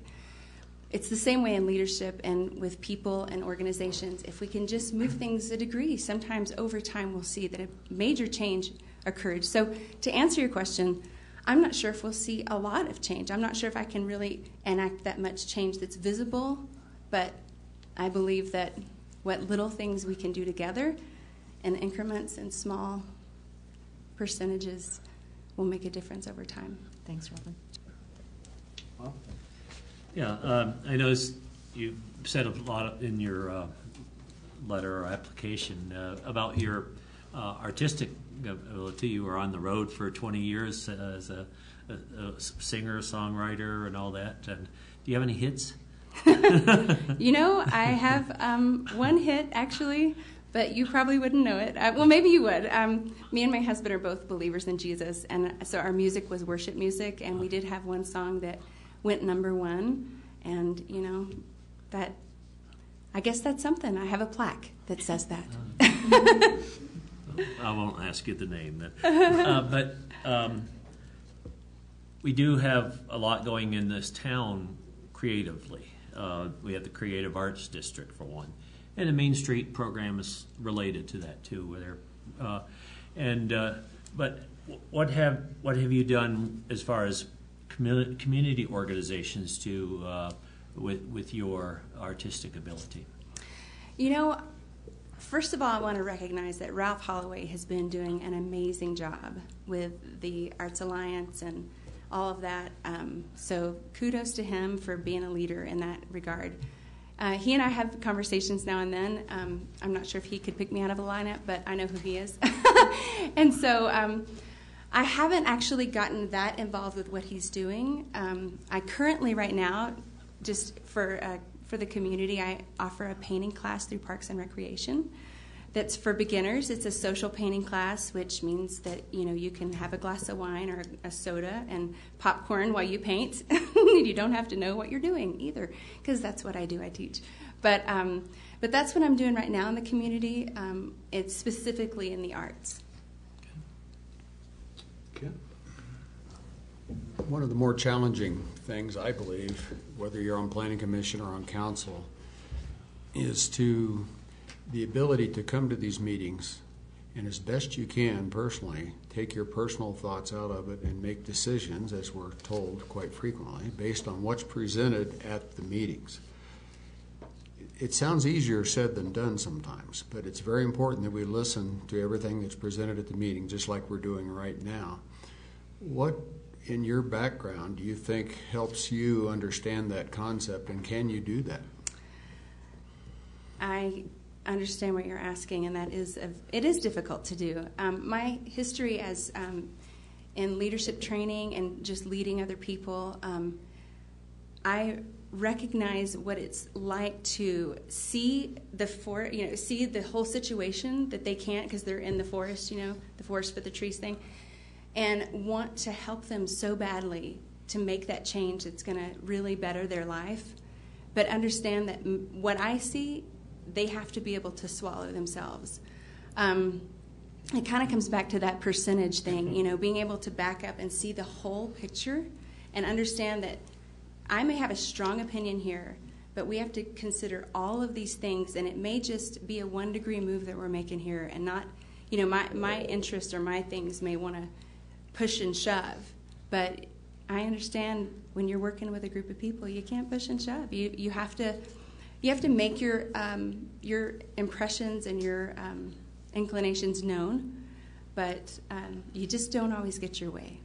And I believe this, from my experience as a leader, when I disagree with somebody that I work with who has a different political view or a different view of this, or just like you brought up marijuana, I have dear friends who actually smoke marijuana recreationally, but they're friends of mine.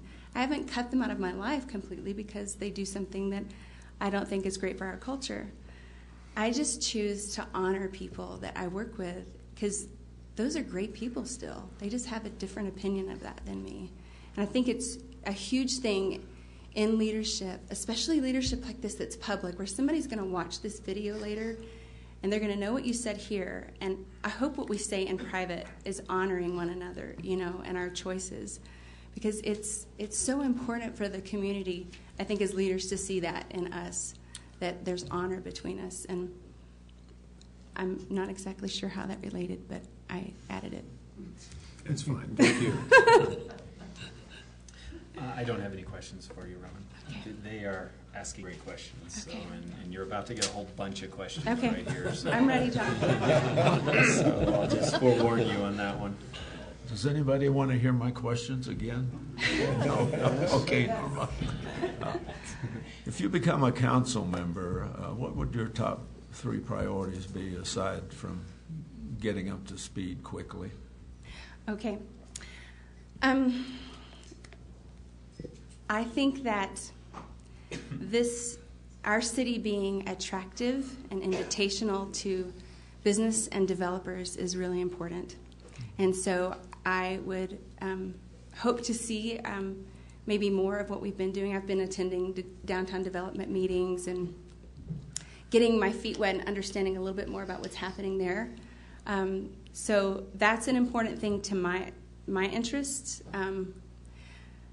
I think that if you're going to develop the downtown and make it beautiful, what's happening already, I'm so excited about with the Aquatic Center and the Family Entertainment Center and the park. I'm excited about families being attracted to Woodland Park, more families moving here, knowing that we have a cap on how many people can move here. I'm kind of excited about us getting there. Are you? I mean, I get so excited when I was reading the comprehensive plan and getting, my mind wrapped around some of the things that are coming for us. I thought how fun it's going to be when there's this many families up here and they're involved, and now we've got these facilities for them. I have a real heart for families in this town.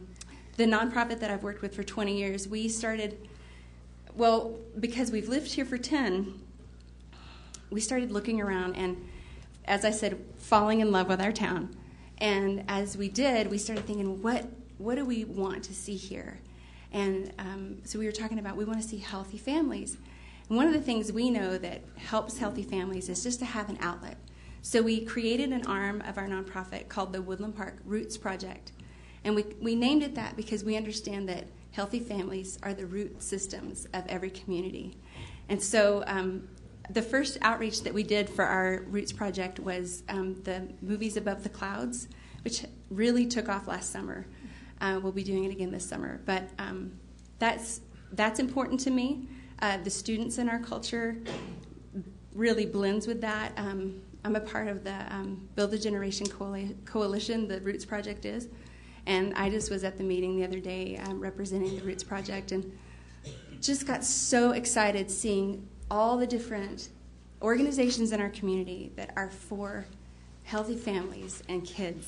And student culture specifically, just listening to Officer Anderson talk about, powdered alcohol and how, the letter that we got at that meeting about it's here. The state government's already approved it, so just look for that to come our way soon.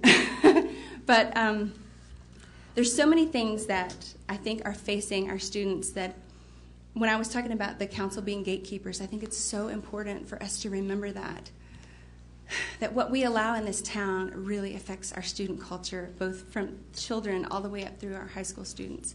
And I want to see students have every opportunity to succeed, both in our educational system, but also in our culture.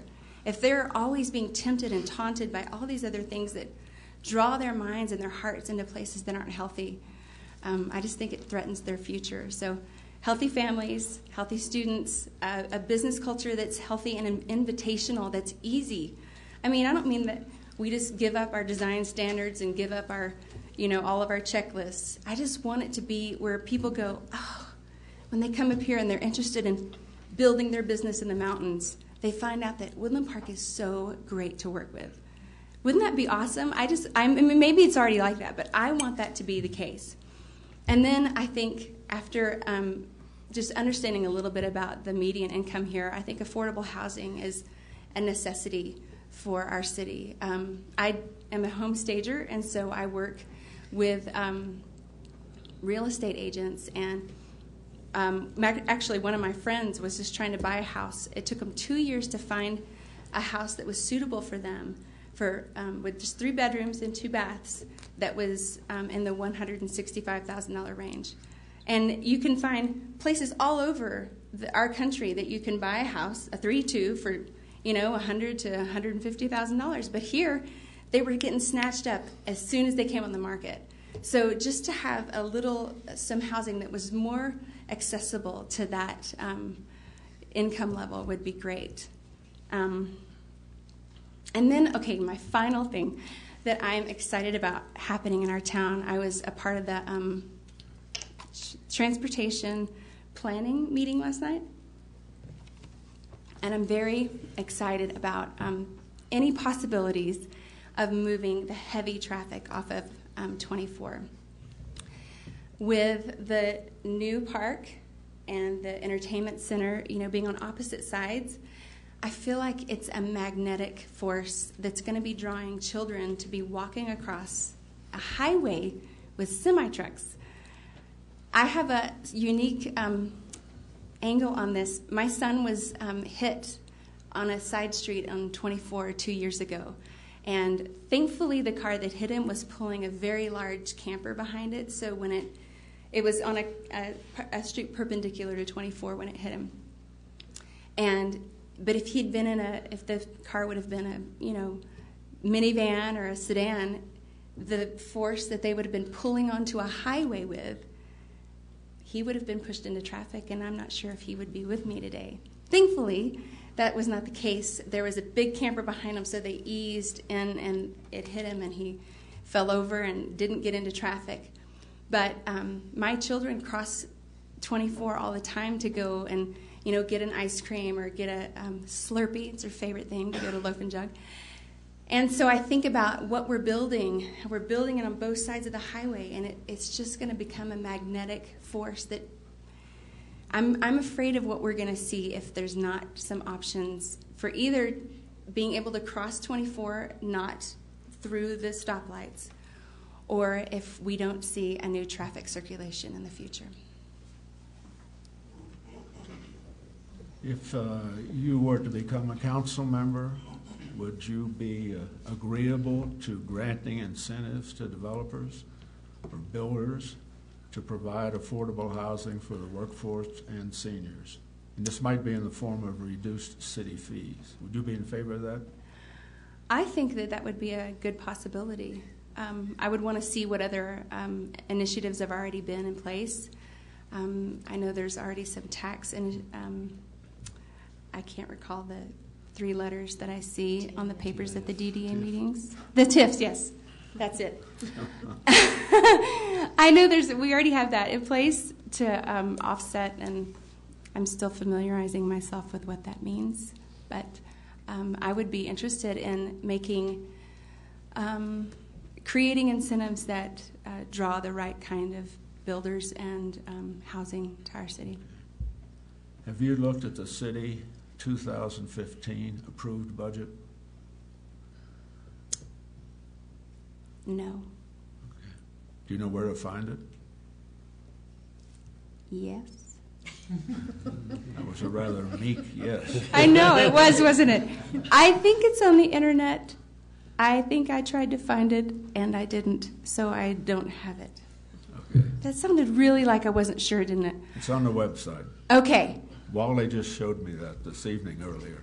I was looking for it the other day because I wanted to familiarize myself with it, and I didn't find it. But maybe I was looking in the wrong tab. But you did find the comprehensive plan, and you're the first person I've ever heard say they were excited by the comprehensive plan. Oh my gosh! I'm very happy. I think our comprehensive plan is amazing. I mean, maybe I just get excited because there's so many things in there that interest me for our town.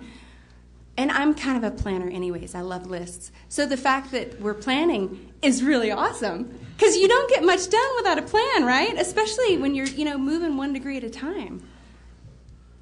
So do you have children who've gone through the local school system then? Yes, I do. I have one in middle school and one in high school. Okay. Do you want to ask your RE2 question? I might. Okay. I won't then. I think she's a big supporter. You have anything else, John? No. Robin, thanks for being here. I got a chance to meet Ben, your husband. Others may not know, this past Friday night.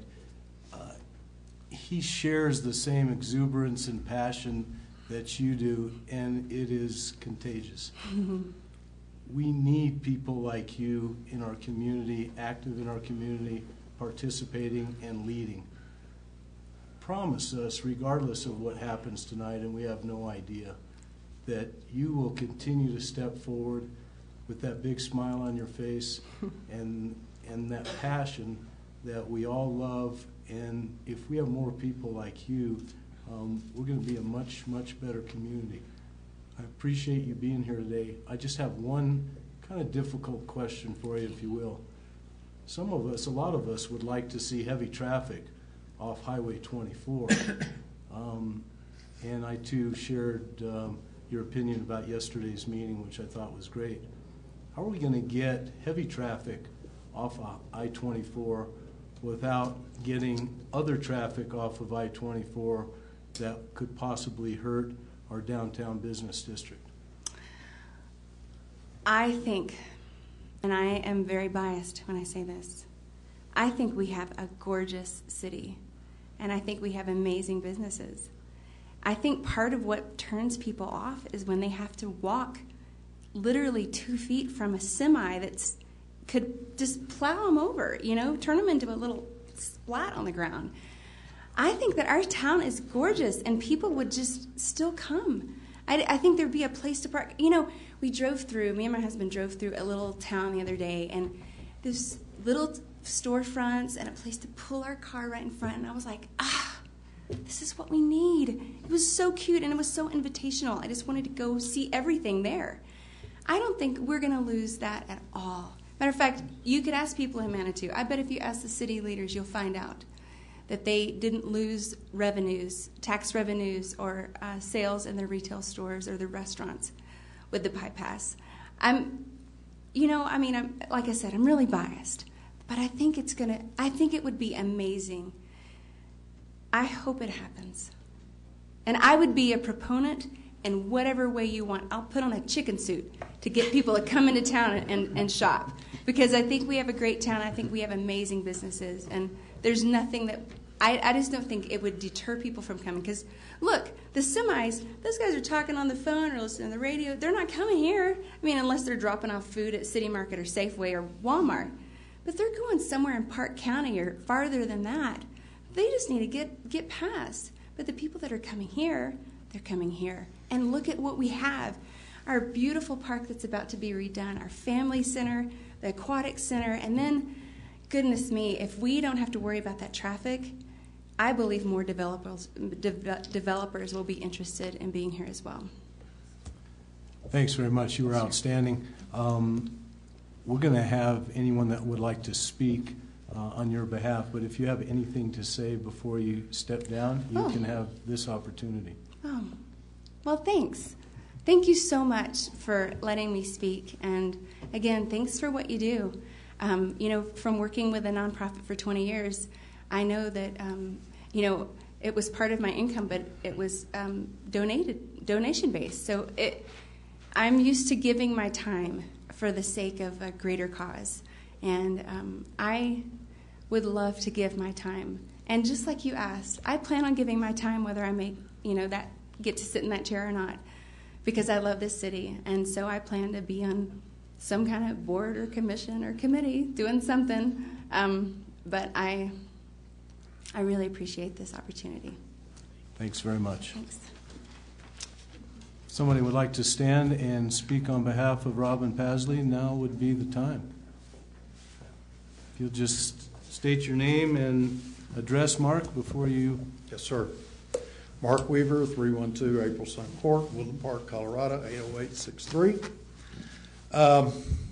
Council and mayor, staff, y'all have quite a decision tonight. These are all great candidates. We all see that. We all know it. But I need to tell you that I'm a big fan of Robin Pasley. I think you all see it in her enthusiasm and exuberance. I've known Robin and Ben for over 10 years. Okay, our families are close. We have kids that are similar in age. We do a lot of things together. We have great times together. And so I see them up close. And they're a wonderful family. Anytime their boys want to spend time with my boys, it's an automatic yes. So you have families like that where it's always okay. What I want you to know, a couple of things. When she says that they teach and train people, that sort of thing, you need to understand that they do that with creatives that literally move from across the nation to come live here, to be around them, to hear their teaching, work on projects, creative projects, all that sort of thing. They have that kind of leadership skill and pull on people. It's amazing to watch. And I've been watching it for 10 years. It goes on all the time with it. So they have this ability, Robin has this ability to really train and help people and call out the best in them. She really does. Now, I know you may be thinking that she's new to all this, okay? And I can see how that might be a concern, but what I see in Robin is fresh perspective, fresh ideas. And for the mix of the council, I think it's great to have that. I think she brings a creative way to look at things and do things. And you see her enthusiasm. So I wholeheartedly endorse her for that position. Thanks very much, Mark. You bet. Appreciate it. Anyone else? Okay, if not, council, if it's okay, we'll bring everybody back and chat. Okay? I think this is with council's approval. Can we take about a 5-minute break? It's been a couple hours already.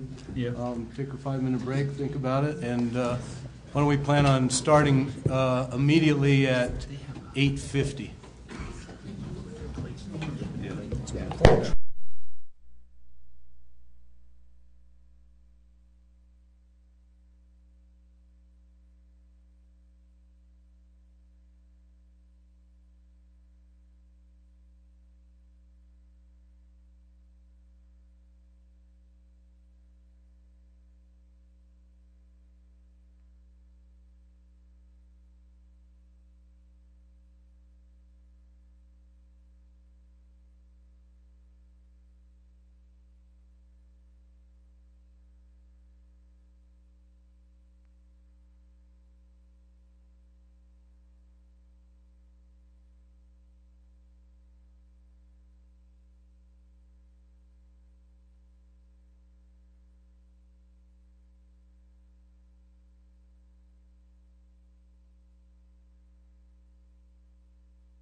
And I see everybody in the room that needs to be here, so we will start deliberation.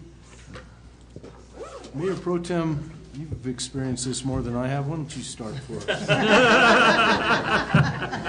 Well, I am pleased that the council decided this time around not to use secret ballots. It allows us to discuss openly what our observations are, the strengths and weaknesses of each of the candidates. My concern for this particular vacancy is that it's only going to be for 13 months. So although all three candidates are exceptional, I hope we do not lose any of the three in their interest for support or service to the city, and I don't think we will.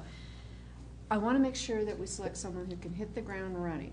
So that's going to be part of my decision-making process, is who can do it as soon as they sit down in that seat. And I would agree, one of my quandaries, if you will, and I think we're all in the same boat, we want to encourage new people to join us on council. When are they ready is always going to be a good question. I'm sitting here with no planning, no council, no experience, a different kind of experience, being in the business community, but how do we make that decision? And to what you said, and I think everyone will agree, everyone in the audience will agree, that we've got three outstanding individuals, and personally, and I didn't know a couple very well, but certainly pleased, a little bit surprised at the quality, and I think it's incumbent upon us, to what Carol said, that regardless what happens, that all three of these people continue to be integral in our community. That said, I agree with Carol, and I'll say it now, that I think that the experience that Phil Mella has at this point for that first 13 months, and there'll be three of us that will come up for election in April of 2016, including myself and Mr. Carlson and whoever we appoint today, but I appreciate what you say, Carol, and that's why I would personally lean for Phil Mella, because he has that experience. He sat here before, and he can, in your words, hit the ground running. Gentlemen? Thank you for leading off that way, because I agree. We have three outstanding candidates, and there will be 4 vacancies next April, okay? In the last 2 elections, whoever ran was unopposed. If we had 3 positions, there were 3 people, nobody was opposed. When I ran in 2012, I didn't have to spend a penny on advertising, okay? So this is something that we have got to overcome, and you're part of the solution, okay? Those that have expressed an interest. Now, I would tend to support the idea with going with Phil, because he's well, first of all, I need somebody to help me with the budget, and he's a budget person. But we have so many other passions here that we need to make improvements on, and we've talked about already the lower quadrant of the population. John has taken the lead, of course, on workforce housing, affordable housing, whatever you choose to call it, and ADUs, whatever that stands for, like your TIFs. But we still haven't been able to crack the problem with the lower quadrant, where, I mean, we have church efforts, for instance, and Habitat for Humanity that really help. And some churches have gotten together and they're providing like transitional housing and stuff like that. But as a city, I don't think we've got our hand on that. And your passion for, the community as a whole, the families, and the economic continued economic surge, and this is something we also is a high priority in this program. I would just recommend that you stay interested. That perhaps over the next year, unless of course you're interested tonight, elected tonight, but getting involved in the Creative Art District, because they are making a big difference in this community. We're going to have murals, and we're going to have statues, and we're going to have whatever it takes to beautify the city and make it attractive, which is your passion. And again, I'm, I was kind of in a quandary as what we're going to do, because we have 3 outstanding candidates in 3 different ways. And so anyway, my bottom line is, hey, thank you for your interest, and please stay interested. Ken? Well, I agree. Talk about some strong passion for our community. It's wonderful and admirable, the involvement that all of you have shown to date and will show in the future, and hopefully all of you will continue to show in the future. I also have to lean towards that old saying, experience counts. And having grown up in this community and being in Planning Commission first and learning there, I really think that's a real asset to do, and I would hope that would be something others may consider, to be, as I won't call it a training ground, because it is different, it's more technical, but it's important to understand that and the roles of Planning Commission, I think, as you come into council. So that's a real asset to anyone wanting to be in this position, in my opinion. Not a requirement, certainly. And the passion that everybody has shown is almost a requirement, because you have to be committed to do what we do, because we're not getting paid for it, as you said, as several of you have said. But the experience that Phil has and has demonstrated both in council and Planning Commission is hard to overlook, and especially for these first few months, and then we'll be into an election. It's just so important. And so don't overlook, those of you who are not elected tonight, other opportunities within the city, including Planning Commission. Thank you. No? John? I'm going to save time by saying I agree with all of my colleagues' comments. I will add that I was frankly surprised by Trish and Robin. I believe that Phil has the experience, as you've heard from others, that we need now. In the coming election, and those good comments about folks staying involved and running for other committees, commissions, boards, what have you. So I support Phil. Any other discussion? If not, I call for a vote. I did want to say that it took me, I had not been on any planning commission or any city committees before running for election. My thing is I wanted to get the aquatic project done. And that took a couple of years just to learn the ropes and the people and the procedures and all of that. So it's important to, I mean, you can't just hit the road running right away. And I've worked on committees before in big, large organizations like NATO and stuff like that. And it's all different. They have different rules. And it's really important that whoever wants to run for city council have attended some meetings, become familiar with the processes, the budgets, Robert's Rules of Order, perhaps, our charter, which is about to be revised, hopefully. I think that having that experience, I mean, it's very important, and and in my case, it took me a few years to get up and running on this. Anybody else? Mr. Butter, you want to hand out the ballots for us? Thank you, sir.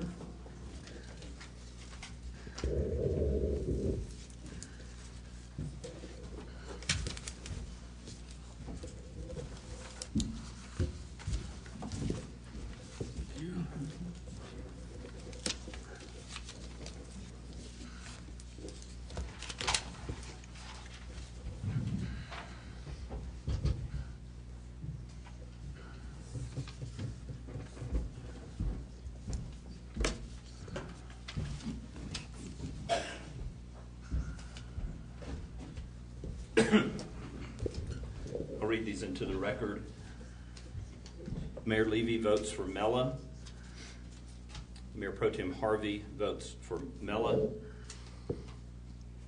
Councilman Carlson votes for Mella. Councilman Matthews votes for Mella. Councilman Schaefer votes for Mella. and Councilman Sawyer votes for Mella.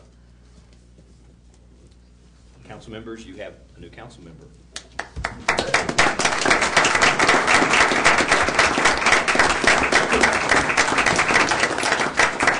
And Mr. Mayor, I believe Suzanne's prepared to swear him in. We're ready to have him sit at the dais and to get involved with the rest of the meeting.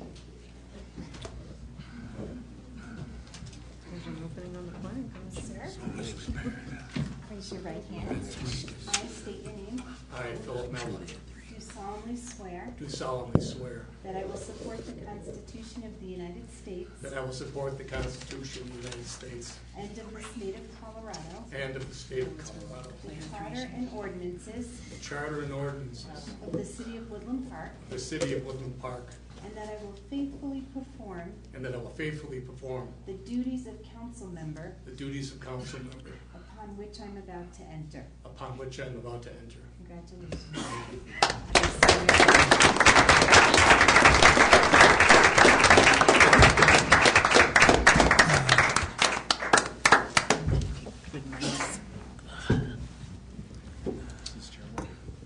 While our new councilman takes his seat at the dais, I just want to reiterate something that Ms. Smith said when I sat down after the break, and I'm sure everybody will agree.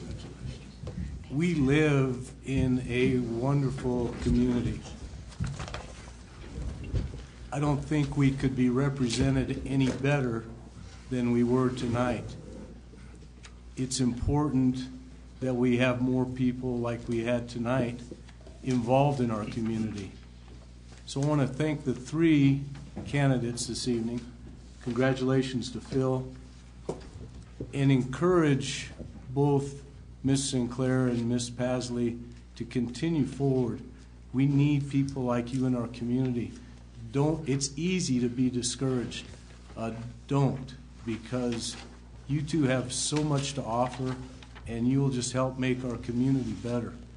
I want to thank the council for being so forthright and transparent and asking great questions and going through a process that I think everybody will agree was fair, and we aired our concerns without leaving anything behind. So thank you very much. I truly believe this is a great process tonight. So thank you. And if anyone else has any comments before we move on, I'll be glad. Yes, there's now an opening on the Planning Commission. There you go.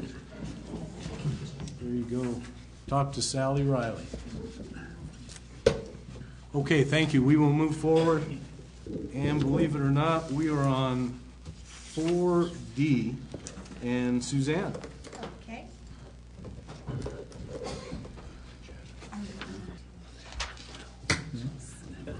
Suzanne just reminded me that based on Councilmember Brevetto's departure from several committees, you now have the responsibility to assign folks to, or just make some selections on who's going to represent the council on the DDA, as the alternate member to the PPACG committee, to Main Street, and to Creative Arts District. Certainly you can do that tonight. You're welcome to do that at the next meeting. The next DDA meeting is after the April 2nd meeting, but certainly council can discuss those vacancies and how those dominoes might fall, and you might want to just go ahead and get that out of the way this evening if you want to. We're prepared to do that as well. Thoughts? Well, yeah. Actually, I'm not going to be able to make the next two meetings. I'll be in Croatia and other places. If possible, I'd like to resolve that tonight. Hopefully it can go easily. I would be interested in the Main Street program because I'm already in one of their subcommittees and that sort of thing. I was approached by some of the folks there that asking if I would be, doing that in Gary's place, but I'm willing to serve the committee or council any way I can. Thank you. let's just see, other council members, do you want to pursue this tonight since Bob will be gone for 2 weeks? We have a long agenda still, but if you're in favor of it, I certainly would be too. Yes. I think the PPACG, we have an alternate already with Noel. Is that Yeah, correct? I'm the alternate for PPAC. I beg your pardon.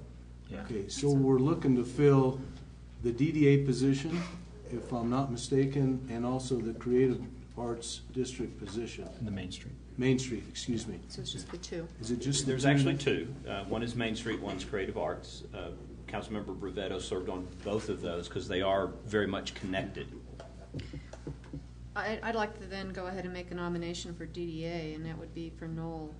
I know Noel's already expressed interest in that, and I think his business background lends itself to supporting the DDA. Second that motion. Yeah. Discussion? No. If not, then let's vote. Carlson. Yes. Harvey. Yes. Levy. Yes? Matthews. Yes. Mella. Yes. Sawyer. Yes. Schaefer. Yes. Motion carries unanimously. Thank you. Great. I would now like to nominate Mr. Carlson for the Main Street Committee. Second. Can we nominate him for, do you want to be on both? Or is this I'm someone not else? very that wants- artistic. It's But just I wouldn't one. mind. Just one. It's, Main Street? well, are they combining? Are they combining Main Street? No, and- no. Okay. They were two separate positions Right. filled by the same person. So Oh. they can be two separate people filling two positions. But Gary filled both positions, so if you feel comfortable with that. They're I really don't know what closely Phil integrated. would like to fill. You know, maybe he would like the Creative Art District or something. Haven't given it a lot of thought. Come on, you're supposed to hit the ground running. Yeah, that's right. That's what we said. And in fact, What would your, I really would love you to have the first choice here. I mean, if you want Main Street instead of Creative Arts, vice versa, I'll take whatever you don't want. Okay. It's very differential of you. Seriously, though, it sounded like you wanted to be interested in the Main Street. Yeah, I'm already involved in that, Yeah. so that would be more my Why don't we interest. go ahead and do that, and then I would be interested in the Creative Arts District. What would you like to think about that? I mean, if there's not an urgency to fill it, it'd be nice to get to know a little bit more who the players are, the schedule, where we are in the continuum of the work, what has to be done, etc. And we can make that happen. But I am interested. So Good, well, let's do one thing at a time. Let's, if we have any other discussion, let's start with Bob in the Main Street. And There is a motion. there's a motion, we have a second. Second. And Suzanne? Harvey. Yes. Levy. Yes? Matthews. yes. Mella. Yes. Sawyer. Yes. Schaefer. Yes. Carlson. Yes. Motion carries unanimously. Thank you. And that takes care of all the appointments then this evening, Mayor. Do we have the same process for Mr. Mello on Creative Arts? I think he expressed a desire to get some more information about that opportunity, and then perhaps you can make that appointment April 2nd. Okay, terrific. We'll put that on the agenda for April 2nd. Thank you very much. Congratulations, Noel and Bob. Look forward to working with you all. And as you all know, you're all invited to all those meetings, as is everybody in our audience tonight. We'd love to see you there. Okay, now we'll move on to item 4D. Thank you, Mayor Levy. This evening, we have an appointment to the Charter Review Committee. We currently have 6 positions filled. There's 7 positions on the committee, so we have 1 vacancy. And we've had an individual, a citizen, his name is Val Carr, who called and was interested in applying for this position. And the city manager is handing out his application to you now, and the staff and the Charter Committee would recommend that you appoint Mr. Carr to this. Questions or discussion? Only that I know Val's work. I'm very pleased that he wants to submit himself to this review committee. And I'm glad that he's applying this early in the process. We've only had 1 meeting, and our next meeting is on the 1st of April, April Fool's Day. It's a Wednesday, 6 p.m. in the upstairs conference room. And those are open to the public as well. And I'd like to nominate Val to fill this position. Do you have a second? Second. Any discussion? Okay, if not, Suzanne? Thank you. Levy? Yes. Matthews? Yes. Mella? Yes. Sawyer? Yes. Schaefer? Yes. Carlson? Yes. Harvey? Yes. Thank you. Motion carries unanimously. Thanks very much. In the audience? He's not here with us. He's tonight. not here this evening. Okay. Number 5, additions, deletions, or corrections to agenda, which I don't believe we have any. We'll move on to the consent calendar, and if we have a motion to approve. Move to approve the consent calendar. Second? Second. Any discussion? No? I didn't catch the second. I'm sorry. Second by Matthews, thank you. Mr. Matthews. And you're up, Suzanne. Thank you. Matthews? Yes. Mella? Yes. Sawyer? Yes. Schaefer? Yes. Carlson? Yes. Harvey? Yes. Levy? Yes. Thank you. Motion carries unanimously. Thank you very much, Suzanne. Okay, if there's no unfinished business, we'll move on to 8 ordinances on initial posting, and Mr. Wiley, welcome. Thank you. Good And evening. thanks for your help. Not a problem. Glad to do it. Ordinance 1236 on initial posting is the increase in bulk water rates. In my part of my staff report, I gave you a brief history, talked about how we bill bulk water sales, and what they're referred to in our code as special purchases. These are billed in 1,000-gallon increments. We typically fill or use fire hydrants to fill bulk water haulers with water. Over the last 3 years, bulk water sales have accounted for less than 1% of total water produced. Of that 1%, 63%, we believe we're taking outside city limits. Therefore, we look to adjust bulk water fees compared to outside city limit customers to make it compatible with those. I gave a brief history of when those fees were adjusted. From before 1991, they were $5 per 1,000 gallons. From 1981 to 2009, they were $8.50 per 1,000 gallons. 2010 to present, the cost was $13 per 1,000 gallons. And in this ordinance, we're recommending that they be changed to $15 per 1,000 gallons. Also, this would include a annual adjustment. As you're aware, April 1st, our rates change 75% of Consumer Price Index, and we are looking to establish the same philosophy with bulk water rates, because currently they do not change unless we come to you with a change. Keep in mind, this is on initial posting. Oh, okay. And it's set for the April 2nd council meeting. Is there any other discussion? Yeah, I won't be here on April 2nd, so I just was going to ask my question now. Right now, the folks that are not in the city but in Teller County that use the water and sewer system, they pay double the water rate that a resident of the city does. Is that taken into account in this bulk water that goes outside the city? Outside city limit customers, we do have those. They have paid into our system. They have connected into our water infrastructure and or wastewater infrastructure. Bulk water sales goes to customers who haven't connected into our system.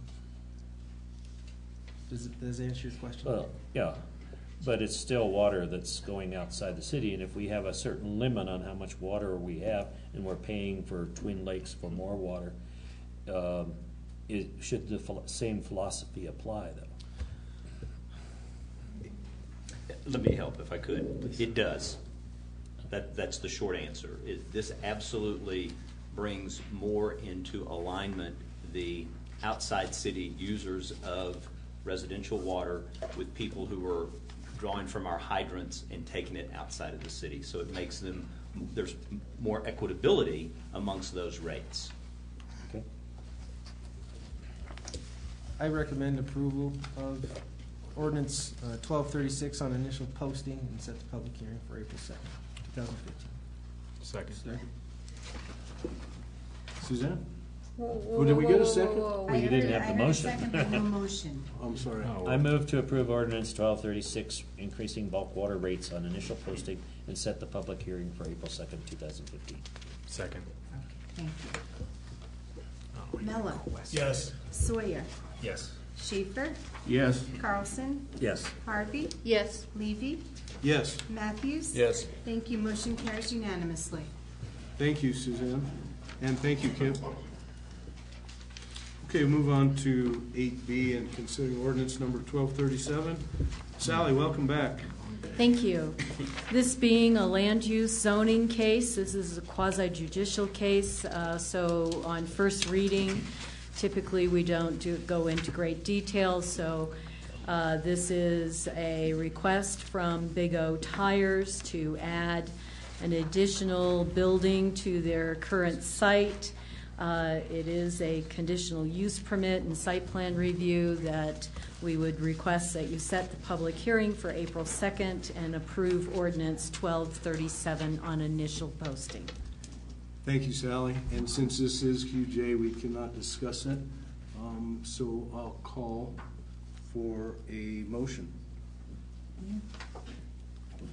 So moved to consider ordinance number 1237 on initial posting with a public hearing set for April 2nd. Second. Thank you, Suzanne. Sawyer. Yes. Schaefer. Yes. Carlson. Yes. Harvey. Yes. Levy. Yes. Matthews. Yes. Mello. Yes. Thank you. Motion carries unanimously. Point of order. I thought we were allowed to discuss QJ quasi-judicial in council because we're doing it in front of the public and it's all open.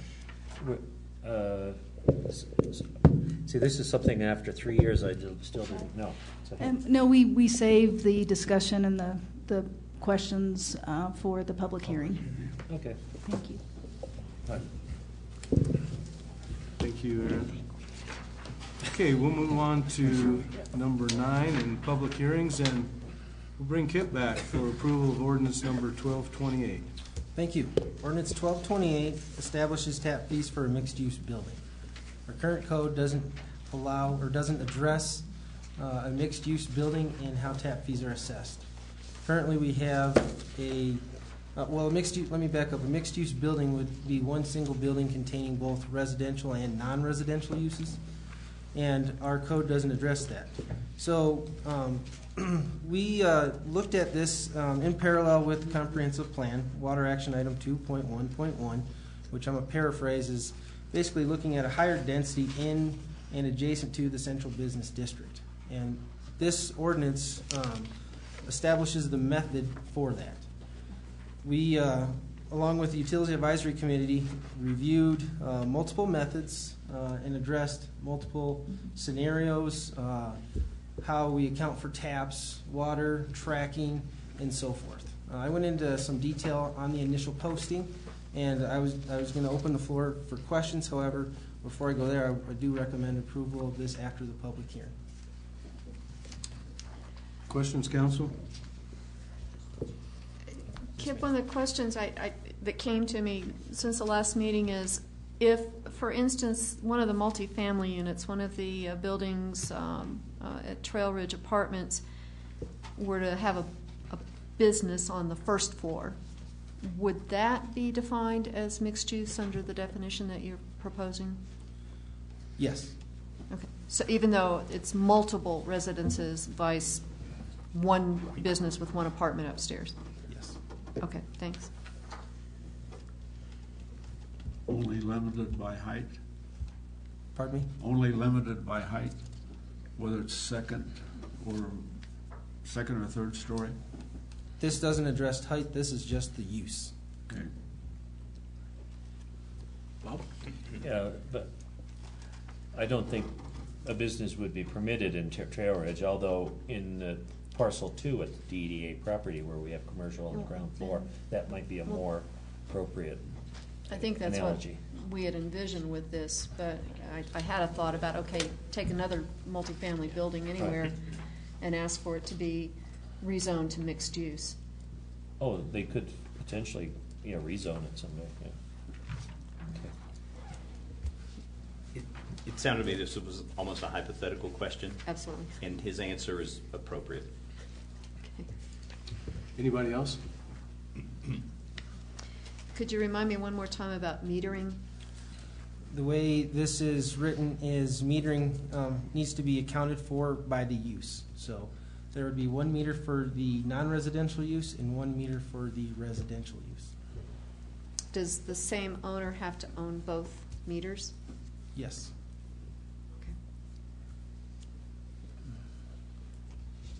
Anything else? We have no other discussion. Let's see if there's any public comment on this.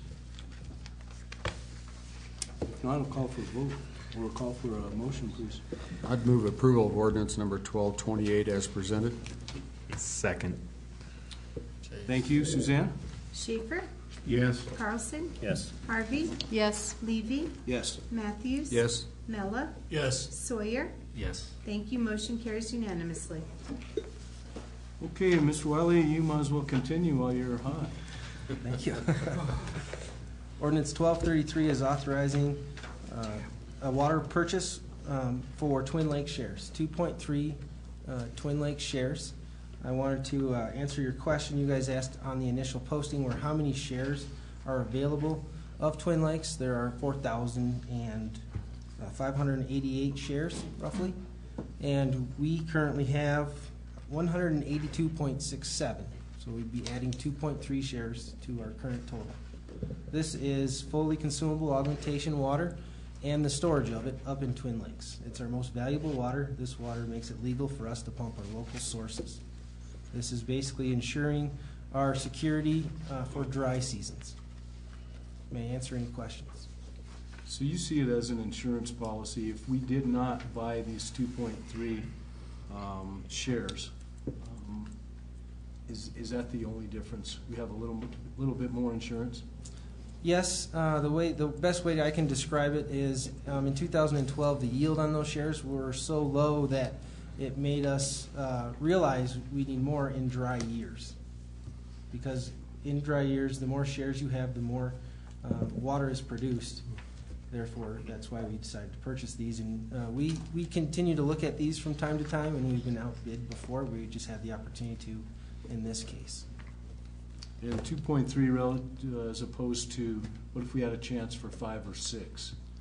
We would do our best to put in a fair offer, and obviously we were limited with our fund balance, but that has to be looked at. Thank you. So it was financially, I was going to ask that the 2.3 was determined by financial means versus a water allocation issue? The 2.3 were just what was available for the purchase. The gentleman we're purchasing them had 4.3 shares, and he wanted to end on a whole number, so he was willing to sell 2.3 shares. And we were not the only municipality to bid? Typically, we are outbid by mining companies or small, what I'll say, small share brokers. People who, basically it's a homeowner that has a pond that they need to augment, is what it comes down to, and they have money to build a great big pond and augment their well on a large chunk of land. But the other municipalities don't really, I'm speaking for them, don't really look at small share purchases. The only way we're going to acquire shares are by these small purchases. And in terms of bidding, and I know we paid about $39,000 a share, what would be the most you would have bid on that? Is that $39,000? Is that top? And how do you determine that? Just based off the knowledge you know. I couldn't say we'd bid more. I thought we gave a fair price, and they accepted our fair price. Good, thank you. How frequently do these shares, these small shares, come on the market? This is our third time since I've been here, since 2012, that we've put a bid in on a share. And I've heard of a couple other than that have went on. Now, in your second paragraph, you talk about a 12-year commitment having just ended, which to me it freed up $250,000. a year. So is this money that's paying for these shares coming out of that money, and what happens to the balance of the money? The $250,000 was actually just paid off this January. So this would be on top of it for 2015. But our fund balance is large enough with the recent projects that have gone on to where we felt comfortable to make the purchase. Okay, so you can cover this and the expansion of the wastewater treatment plant easily then? That's the wastewater fund that we're just strictly in the 510, the water fund. Okay. And we'll get into UC resolution, the last resolution on the agenda of the reconciliation. I'll get into the details there. We're looking forward to that. Right, John? Yeah. Any other questions? No, call for a motion, please. Motion to approve ordinance 1233, authorizing the mayor and the city clerk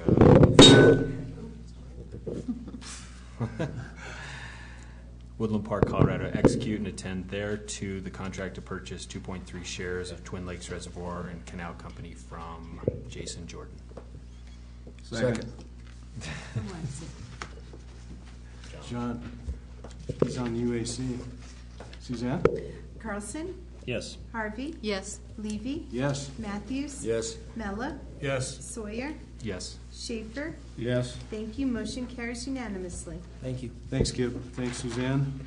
And Ms. Smith, we're looking at 9C and approve ordinance 1234. Thank you, Mayor. Mayor and Council, the Woodland Park Municipal Code currently prohibits minors from possessing tobacco products, but the code definition of tobacco products does not encompass e-cigarettes and related devices, which are included in the state law's definition of tobacco.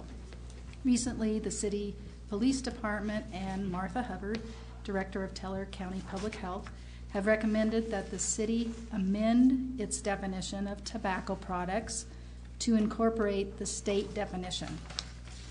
Ordinance 1234 updates the municipal code by incorporating the state definition. By doing so, the ordinance allows violations related to e-cigarettes and similar devices to be handled in the city's municipal court. Without this amendment, any juveniles cited for using these products would have to be tried in the juvenile court, which is housed in the district court in Cripple Creek. As Police Chief Larson explained on first reading, the preference is to keep small offenses out of the district court. That court docket deals with major crimes, and it takes longer to fit these smaller cases in. Juveniles can get on the municipal docket more quickly, and municipal court penalties, such as teen court, can be imposed. With us this evening are Director Hubbard, and she will have some prepared remarks for council. Also with us this evening are school resource officers Koski and Anderson, as well as Ms. Casey Svedich with Build a Generation Coalition, and they will all have comments to make during the public hearing. It is my recommendation, along with theirs, that council approve ordinance 1234 following the public hearing. Are there any questions I may answer? Thank you. Questions? I've got one. I think I know. I'll make sure everyone else does. At our schools right now, correct me if I'm wrong, you're able to enforce this, but you can't in the general public. Is that correct? The schools have a school policy against the possession and use of those products? I'm sorry. I need you to come up front. I'm sorry, Ryan. I should have asked you. Come up and introduce yourself and give us your address, and we'll go from there. Go away. Just Business name and address, please. Ryan Koski, 911 Tamarack Parkway. Thank you. All right. The schools have a policy against possessing or using e-cigarettes or hookah pens or any of the vaporizers while on school grounds. But me, as a law enforcement officer currently, there's not much I can do. It's my understanding state law prohibits the sale of it to minors, but not the possession. and kids from school would probably go to teen court in these instances. You catch somebody under 18 in the general population, you imagine that would be the same thing? Correct. 18 and under, teen yeah, court? they would be offered teen court unless they've already been to teen court. Questions? How often are you catching students now? This bag right here is full of them. How long was that? Since How long did it take to acquire all those? Beginning of last school year. Where's that box you showed me? It was like this big. That's all that would fit in the bag. Oh. I have a big, we call it the basket of happiness. As administrators take them, they secure it in my office because I have a secure office at the school. Mr. Mayor. Sir. Chief, can you comment on the relative prevalence of this problem, either regionally or state specific, i.e., do you see this as basically consistent in terms of the amount we're seeing and the magnitude? The information is anecdotal, but it's consistent with what we're seeing. It's a very popular way to do it. You don't have to set anything on fire, so you don't have a persistent odor. If you're right there while someone's smoking it, you can tell about it. But I've seen it in the parking lot of the police station with adults and watched the way it works. And as the person goes by, the smell's gone. It allows kids to smoke in a way that's difficult to detect. It also is useful for someone who wants to smoke marijuana. And the liquid you put in can vary significantly in potency and can be much more dangerous than just smoking a joint or taking a hit off the pipe. I think it's important to note He's that more experienced on Sure. this than I am. Good. So this one, it's obviously marketed to kids. This one right here is 18 milligrams of nicotine, and it's blueberry flavored. This one is also 18 milligrams, and it's called Cottonwood Unicorn Milk. It doesn't have a flavor, but I mean, this stuff is being marketed to children, and the problem is yes, it doesn't have the smoke from traditional tobacco, but it's getting them addicted to nicotine. And nicotine, there's only two drugs that I'm aware of that are more addictive than nicotine, and it is heroin and cocaine. So it sits really high on the addiction spectrum, and it also sits pretty far over on the physical harm spectrum. So I think it's important to have some consequences for these kids other than an in-school suspension, because that's all they get at school. And they're smoking it in the classrooms. That's how they're getting caught. And Officer Koska, if you can comment, how are these available to these kids? I don't know for sure. I'm assuming they're buying them. They're having friends that are 18 or older buying them, because you have to be 18 to buy them by state law. Okay. And they're sold? They're sold everywhere. Loaf and Jug, Walmart. Excuse my ignorance, but I'm just not familiar with. They're everywhere. Correct. Okay. So it sounds like a serious problem. Ryan, being the school resource officer, and to what Ms. Sinclair indicated before, that our kids aren't necessarily held responsible if I'm caught in school smoking in a classroom. Tell me, what are the consequences? For a first offense, they are given in-school suspension, which means it's usually the following day. They sit in the in-school suspension room, and they do all their classroom work in that room. On a second offense, they start looking at out-of-school suspensions. So it'll start probably at a day out-of-school suspension. If they continue doing it, I mean, it could result in expulsion, but I've never seen that. Are you satisfied with the consequences that they're providing in school at this point? For the tobacco products, yes and no. I think if they're caught smoking it in the room, there should be stiffer consequences versus if they just possessed it in their purse or in their pocket. And they could theoretically get busted for either one? Correct. Possession? Yes. Bob?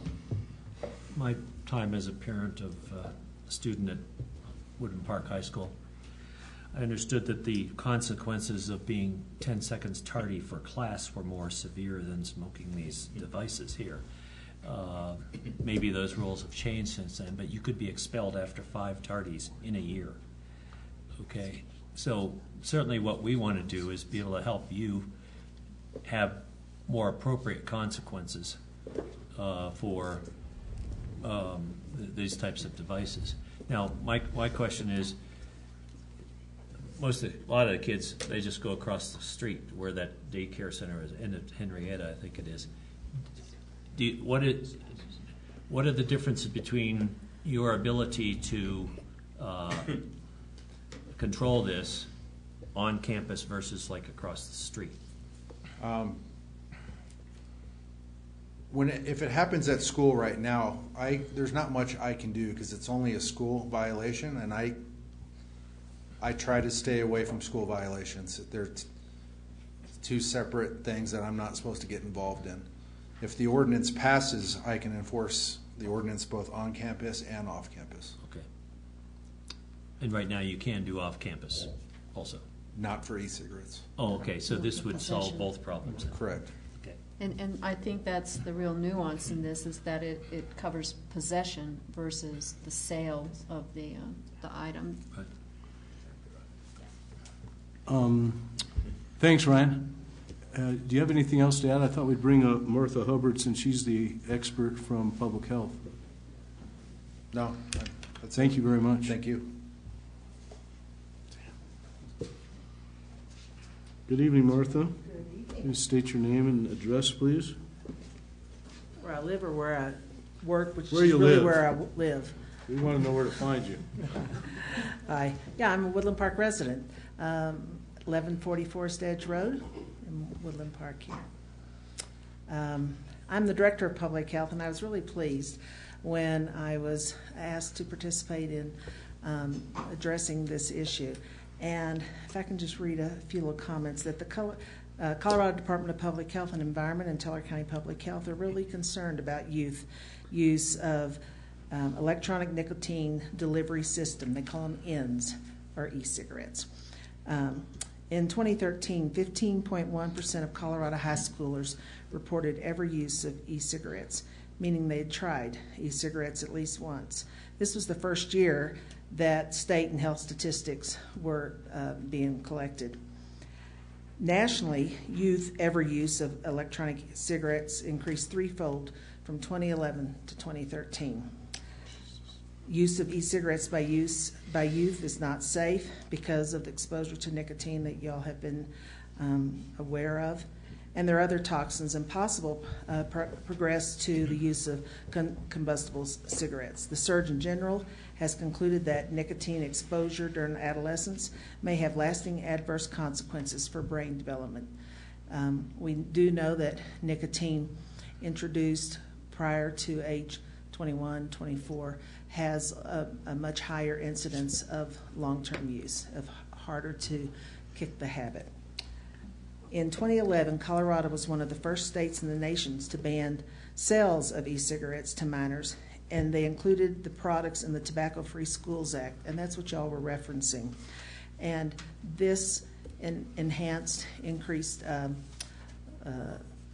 law policy that you're looking at will support that act, as Ryan has made comment of. But there's much more that needs to be done. Communities can and should take action to discourage use among youth and to protect young people and non-smokers from exposure to cigarette aerosols. And that is what this product, and so I'm very proud. We are one of the few communities in the state that is addressing this head on. It's a new product, so we haven't had this. We don't have a lot of history. We don't have a lot of background information around e-cigarettes, but we know they deliver nicotine. And then the additional issue that I definitely want us to consider, as Ryan has mentioned, is many e-cigarettes closely resemble marijuana vaporizers and can easily be converted into marijuana vaporizers. And so allowing the use of e-cigarettes presents a challenge for law officials to enforce laws prohibiting the use of marijuana. So it's a multifaceted delivery system that I think we're going to be hearing more about, and the consequences are going to be more complex. Appreciate that y'all are considering this. This is very progressive. Couple of questions for you. Relative to cigarettes, if I asked a kid, which I have, why do you smoke e-cigarettes instead of cigarettes? It's not as bad for me. This is what I'm hearing. I don't know. That's why I'm asking.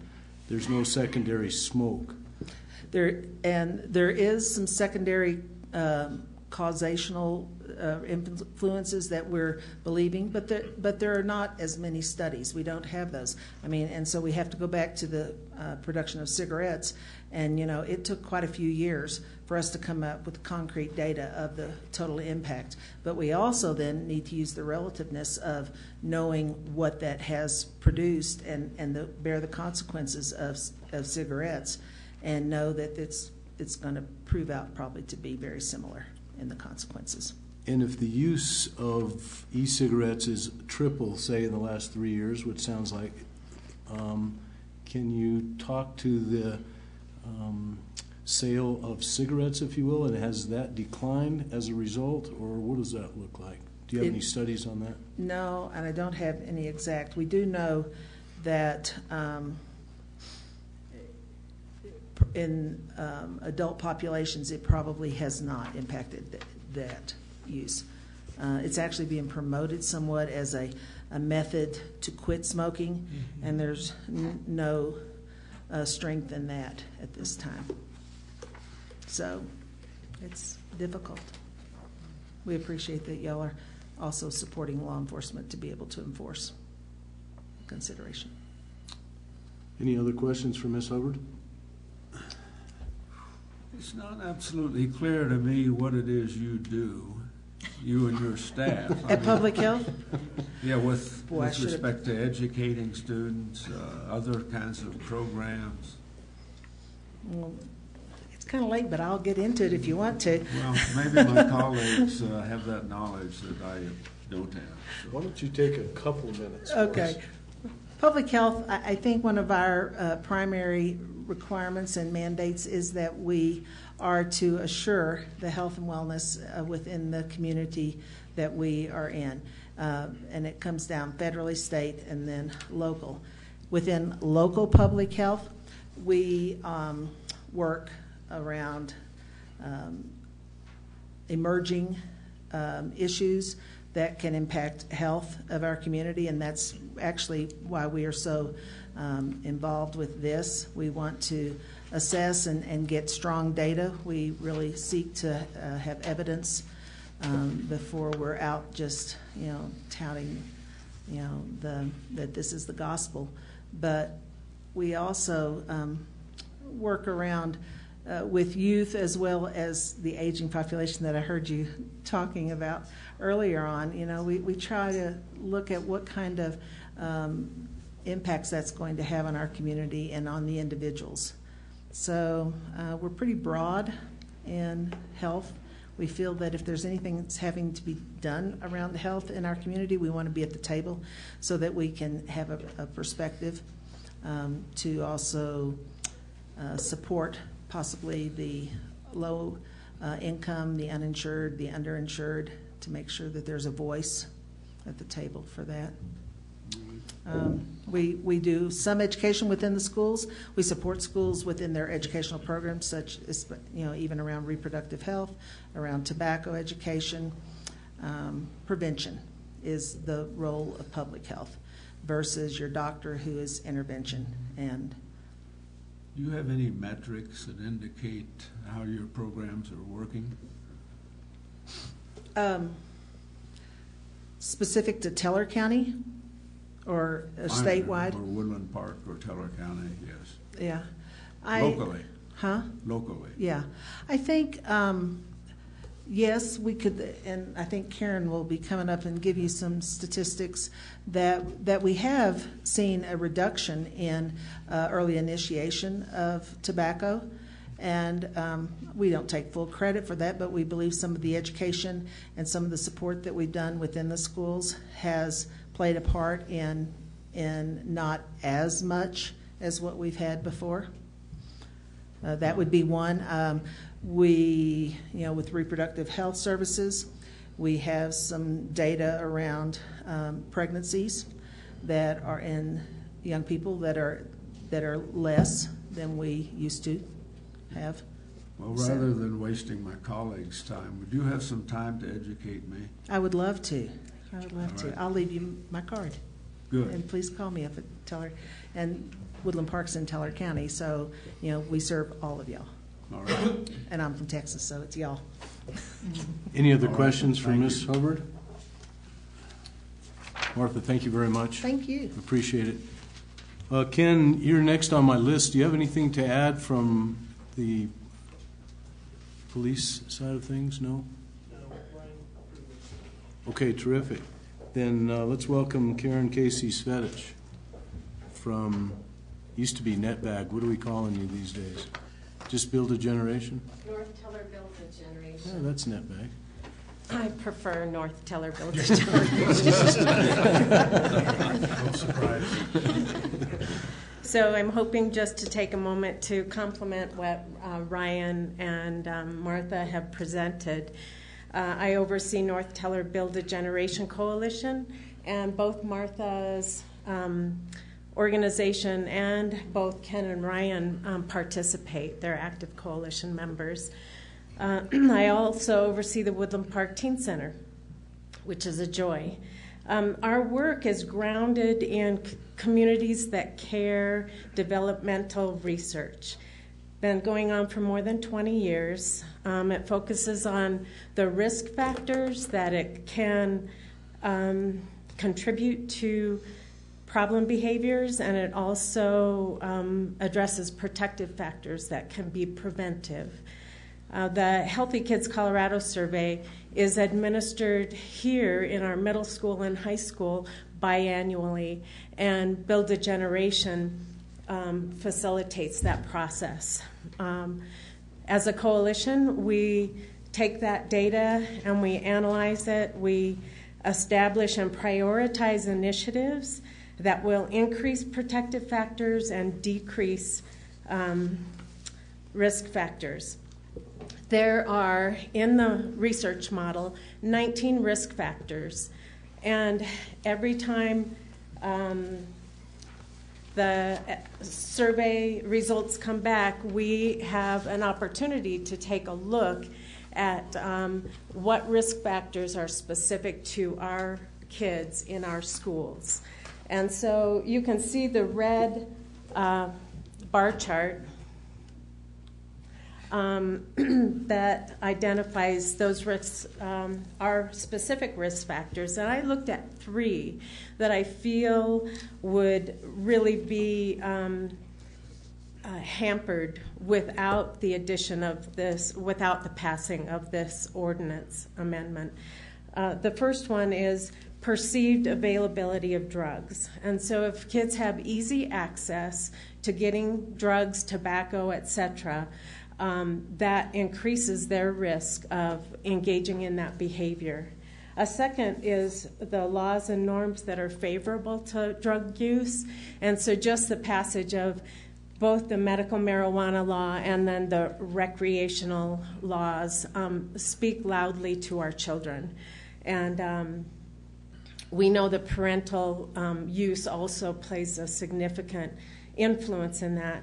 The third is perceived risk of drug use. And I think that Martha and Ryan touched on this, because if the perception that a vapor or e-cigarette is less harmful, that increases the probability of the behavior.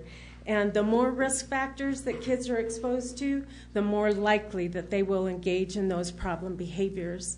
And for those reasons, I really encourage you to adopt this amendment. Thank you very much, Karen. Mm-hmm. Thank you. Any other questions, ladies and gentlemen? If not, then we will call for a motion. ordinance number 1234. Motion to approve ordinance number 1234. Second. We have a second. Suzanne? Harvey? Yes. Levy? Yes. Matthews? Yes. Mella? Yes. Sawyer? Yes. Schaefer? Yes. Carlson? Yes. Motion carries unanimously. Thank you. Too much information there. No. I just want a diatribe there. Okay, we'll move on to 9D, and Mr. Dingwell, welcome. I missed you at the chamber dinner. Yes, sir. I wanted to be there, but unfortunately we couldn't. But good evening, Mayor Levy, Council. Welcome, Mr. Mella. Thank you, sir. Thank you. Council will recall at our last meeting, I introduced for initial posting Ordinance 1235. This ordinance would authorize the repayment of a $300,000 loan initiated in 2012 from the Wastewater Enterprise Fund to the Water Enterprise Fund. The purpose of that loan at the time was to bring the Water Fund in compliance with a loan that was issued in 2002 between the Water Enterprise and the Colorado Water Resource and Power Development Authority, which required that the Water Enterprise had in reserves a minimum of 3 months of operating expenses. That condition, that loan, put the Water Fund in compliance. The Water Fund has been in compliance since then, and in fact has greatly exceeded that compliance, where it's averaging between 12 and 18 months of reserves rather than the required 3. So I'm recommending approval after public hearing of Ordinance 1235, and I would be happy to answer any additional questions that you might have. Council, questions? Phil? Yeah, so what changed the financial picture such that it's more favorable now? Can you just comment on that? I would like Kip to answer that, if you will. The recent projects and tap fees that came in have created a very nice fund balance for us to be able to do that. Thank you. Bob? Sir. The money that comes into these accounts comes from what all of our customers pay for, right? It's like a bill as Yes. water, sewer. The water we sell and the sewer we treat. Okay, but that's not two separate bills. That's one bill, right? It goes out in one bill, but it goes into two different enterprises. Okay, but is there any particular reason why we would have two different funds when it's all basically water, sewer? Mr. Buttery? Yeah, thanks. I don't know. I don't know if it can be one fund or not. It was established as two funds in its origin, and it was intended to be very separate. There's a thin line between the two that allowed this loan to take place to make sure that the water fund, but typically there's no transfer of the monies between the two funds. So my answer is we've always done it that way, but my city attorney's got a better answer. Well, they were purposely set up as enterprises. So the funding is separate from the standpoint of the ability of an enterprise to issue revenue bonds. So if it's set up as a true revenue enterprise, which actually has a TABOR definition, then you get the benefits of being able to issue those revenue bonds because you're treating it as a true enterprise. So you keep those accounts separate, and that it goes back to that purpose. It's TABOR driven initially, and then the ability to issue revenue bonds as an enterprise. Yeah, I was curious because normally if you've got set fence funds, you can't loan to each other and that sort of thing. But I guess the fence is kind of very low, I guess. But so this is typical of other cities with water and sewer systems that they have separate accounts. So. Yes. Okay. Yep. And if I would just like to add, the water fund did pay interest on the loan at 1%. And Wally's bringing this to you now. This is actually 2 years earlier than when we anticipated paying that balance all. Anybody else? Good job. Since we're in public comment, if anyone would like to comment? If not, we'll call for a motion. Move to approve ordinance number 1235, repaying the loan agreement between the City of Woodland Park. And that's it. Second. Suzanne? Levy? Yes. Matthews? Yes. Mella? Yes. Sawyer? Yes. Schaefer? Yes. Carlson? Yes. Harvey? Yes. Motion Motion carries unanimously. Thank you. Thanks, Wally. Thank you very much. And thanks, Kip. Again, and I'm going to call on Kip now. 10, new business on approving resolution number 792. Thank you. This is the fun time of the evening. This is the 2014 reconciliation for the water fund. Suzanne's going to hand out the spreadsheets that we're going to go over. There is 3 sheets, 2 small supporting sheets, and then the large spreadsheet. But while she's handing that out, just to give you a little brief history, our municipal code requires an annual review of tap fees. That was established by Ordinance 703 in 1997. The Utilities Department has completed the review and analysis, which has been also reviewed by the Utilities Advisory Committee, and then forwarded to City Council for consideration. Bottom line up front, and I'll show you why we came to that conclusion, is we're recommending a 5% increase in tap fees, both water and wastewater, for 2015. The reconciliation has proven to be a great planning tool. It takes into account actual numbers from previous years and projects into future years with capital improvements and cash expenses. So what I would like to point your attention to first is the water capital expenditures schedule. This spreadsheet, the dotted line in the middle of that, everything above that is actual numbers, everything below is projections. I'd like to point your attention to the year 2015. If you see the annual total all the way to the right, a $203,000 figure, that is way more than double that we've spent in the last 10 plus years. And that includes purchases for 2 vehicles, tank cleaning, the Twin Lakes purchase that you guys just approved, and some reservoir engineering. Also, what I'd like to point your attention to is the second column, the distribution system improvements. We haven't done any in quite some time, and we're due to start doing those. This year we have $25,000 that was budgeted for, that you approved in the 2015 budget for that tank cleaning. And then what's really important, and I'll show you that in the spreadsheet, is the augmentation reservoir. We were able to move that forward in our schedule 2 years. So we're looking at a construction date of 2017 for the augmentation reservoir. You'll see the large cash contribution of $1.2 million for that reservoir, and it's a great need, and we're really excited that we could move that up in our schedule. Also, what was moved up, an automatic meter read system. That was moved up 4 years from when it was previously at, and we have a $500,000 cash contribution to that. That is a $2.5 million, has a $2.5 million price tag. And moving forward, I'll back up again. A couple things did move down in the schedule, and I just want to bring that to your attention. We had moved down some water development of wells out by the golf course. There's not a current need to do that. We're not growing at a rate to develop that water yet, and as our town does develop towards those sources, we will develop those sources at that time. So, moving on to the other smaller spreadsheet, the 2014 reconciliation water debt service schedule.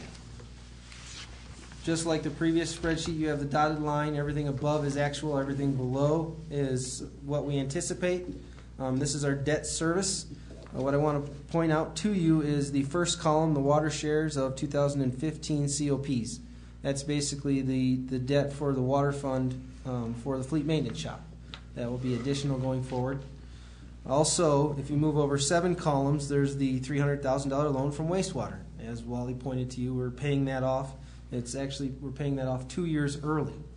Also, what's in here is the 2005 water bonds on column 3 and the 03 water purchase agreement, which is right next to the $300,000 loan, which I mentioned earlier was paid off in January. So this year we paid off significant debt, around $550,000, not counting the wastewater loan. So we are able to start these new projects, and with the capital projects that have come in, our fund balance is large enough to where we move those projects forward. Also on here you'll see the augmentation reservoir debt service at $478,000. It's the third from the right column, starting in 2017, and then moving one more to your right, the $173,000 annual payment for the automatic meter read system that was moved up 4 years. That's all I wanted to bring to your attention on these two sheets. And then if we go to the larger, the 11 by 17 spreadsheet, I'll run through that. And please stop me if you have any questions. This spreadsheet reads left to right. Everything above the dotted line is actual numbers. Everything below is projections. And then also what is included is the two spreadsheets I just went over in column M and column N are where these two spreadsheets filter in. Starting from the left in 2014, right above the dotted line, I just want to point your attention to the number of taps sold at 11 in 2014. That's 11 single families. And then moving over to your right in the multifamily column, there were 78. That's due to Trail Ridge. There were 72 units that were purchased in 14, 72 unit Trail Ridge apartment units that were purchased for a total of 89 taps that was sold. If you continue on over to your right in column E, I want to bring your attention to E where you see a $6,592 amount. That is the average tap fee for 2014. And if you look just further up on the spreadsheet, you see bigger numbers because those are basically single family taps. And I wanted to point that out to you because multifamily taps, there is a discount for those.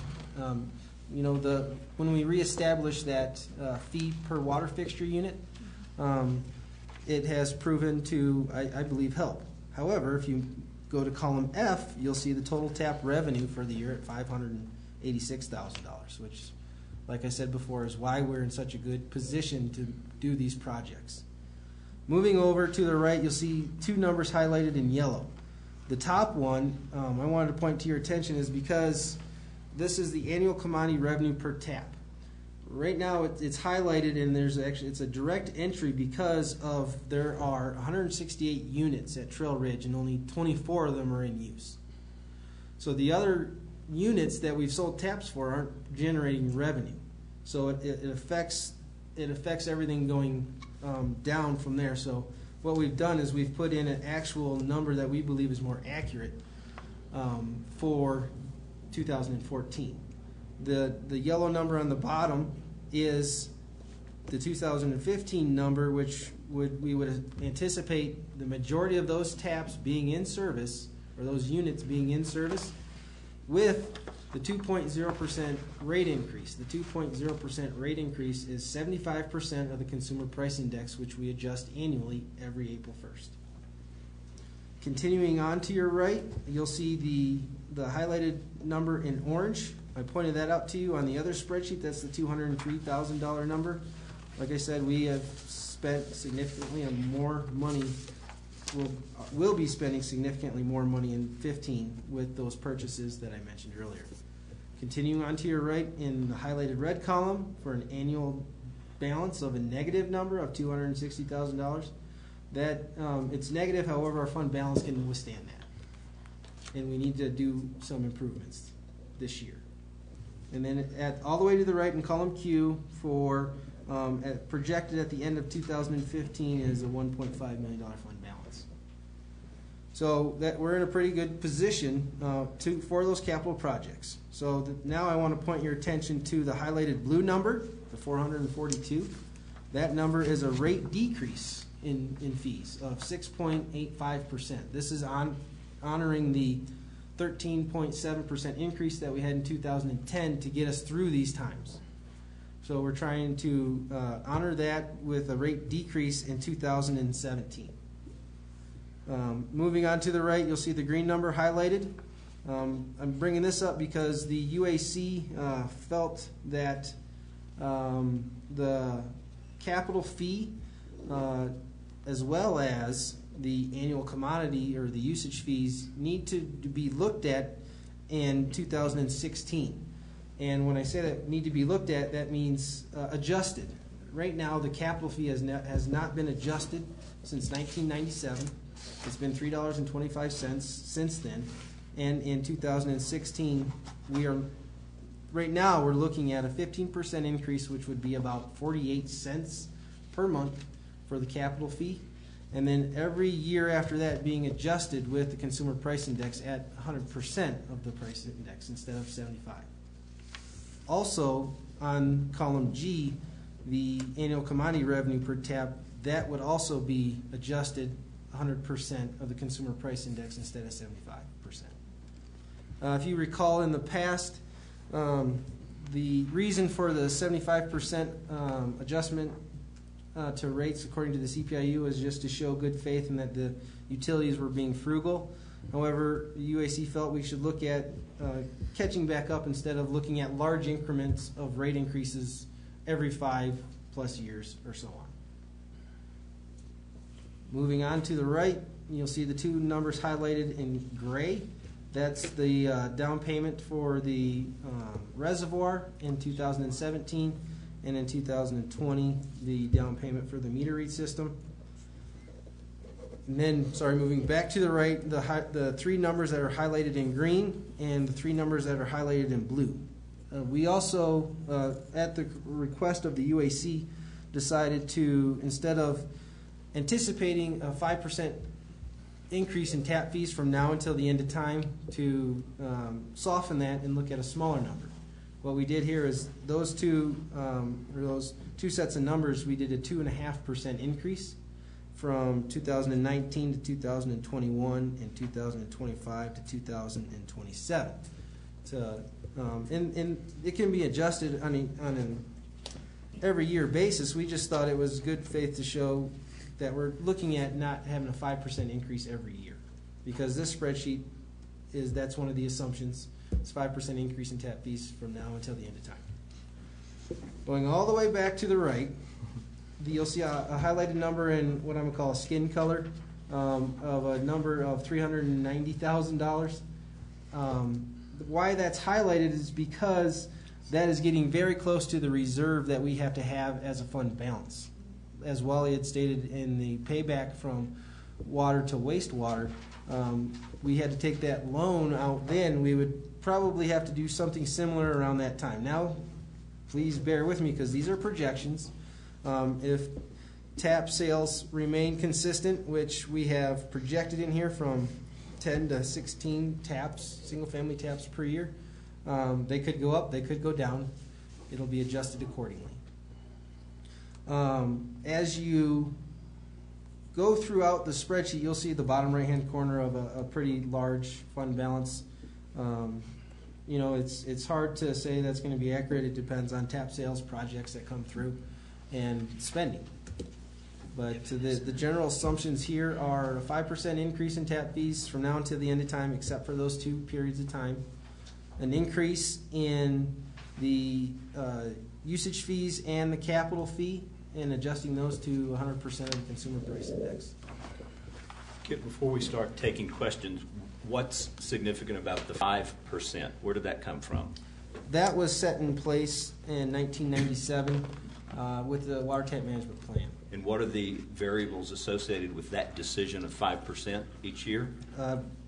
Those variables depend on the metered water sales, the tap revenues, and all revenues and expenses, basically. And historically, council has the option to either approve that 5% or do something less than that. Is that correct? Yes, sir.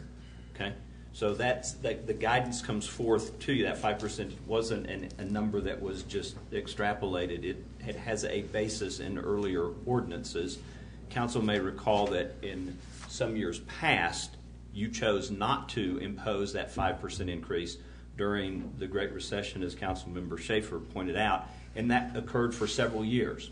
And then you bumped it back up to the 5%. So the 5% is the norm. It's the norm that most councils have decided to impose every single year. I think Kip was wise to take a break for that 6-year period. Otherwise, the fees become almost out of control. Thank you. The year we didn't increase was 2009 through 2013. It stayed at 0% increase. Yes, sir. How did you decide of those 6 years, the green block and the blue block? How did you come up with those particular years to not go to the 5%? I'm just curious. Basically, I mean, you can manipulate tap sales and those fees, tap fee prices. Those seem to work the best within the spreadsheet that I felt comfortable with coming to you with. If I were to extend that period longer, fund balances would be smaller, and perhaps that highlighted cell all the way to the right, there would have been 2 or 3 of those highlighted cells because our fund balance could have dipped below. Well, where it goes back to white, then it goes back to 5%. Is that correct? Yes. So why wouldn't you just, again, as a point of understanding, go a different percentage for a longer spread of time?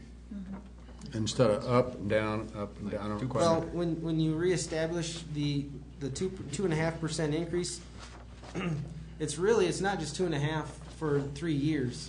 If we just stuck with a 5% over those 3 years, that's a 15% increase instead of a 7.5% increase over those 3 years. So, over those 3 years, I just stuck with a 2.5. I just, at the request of the Utilities Advisory Committee, looked at decreasing the rate of increase. I think if you looked at removing the green, the peach colored on the far right, that number would actually be larger. So it was almost a sensitivity analysis. Where does it have an impact that doesn't negatively impact the fund balance? So those 2-3 year periods could really have been placed anywhere.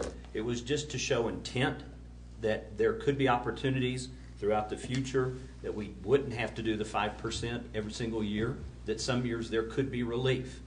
Those 2-3 year periods really have no significance in where they're placed. They could vary. It could vary. It could vary anywhere up and down there, as long as the balance on the far right-hand side still makes sense. All right, thank you. And what is the lead time with respect to that 390?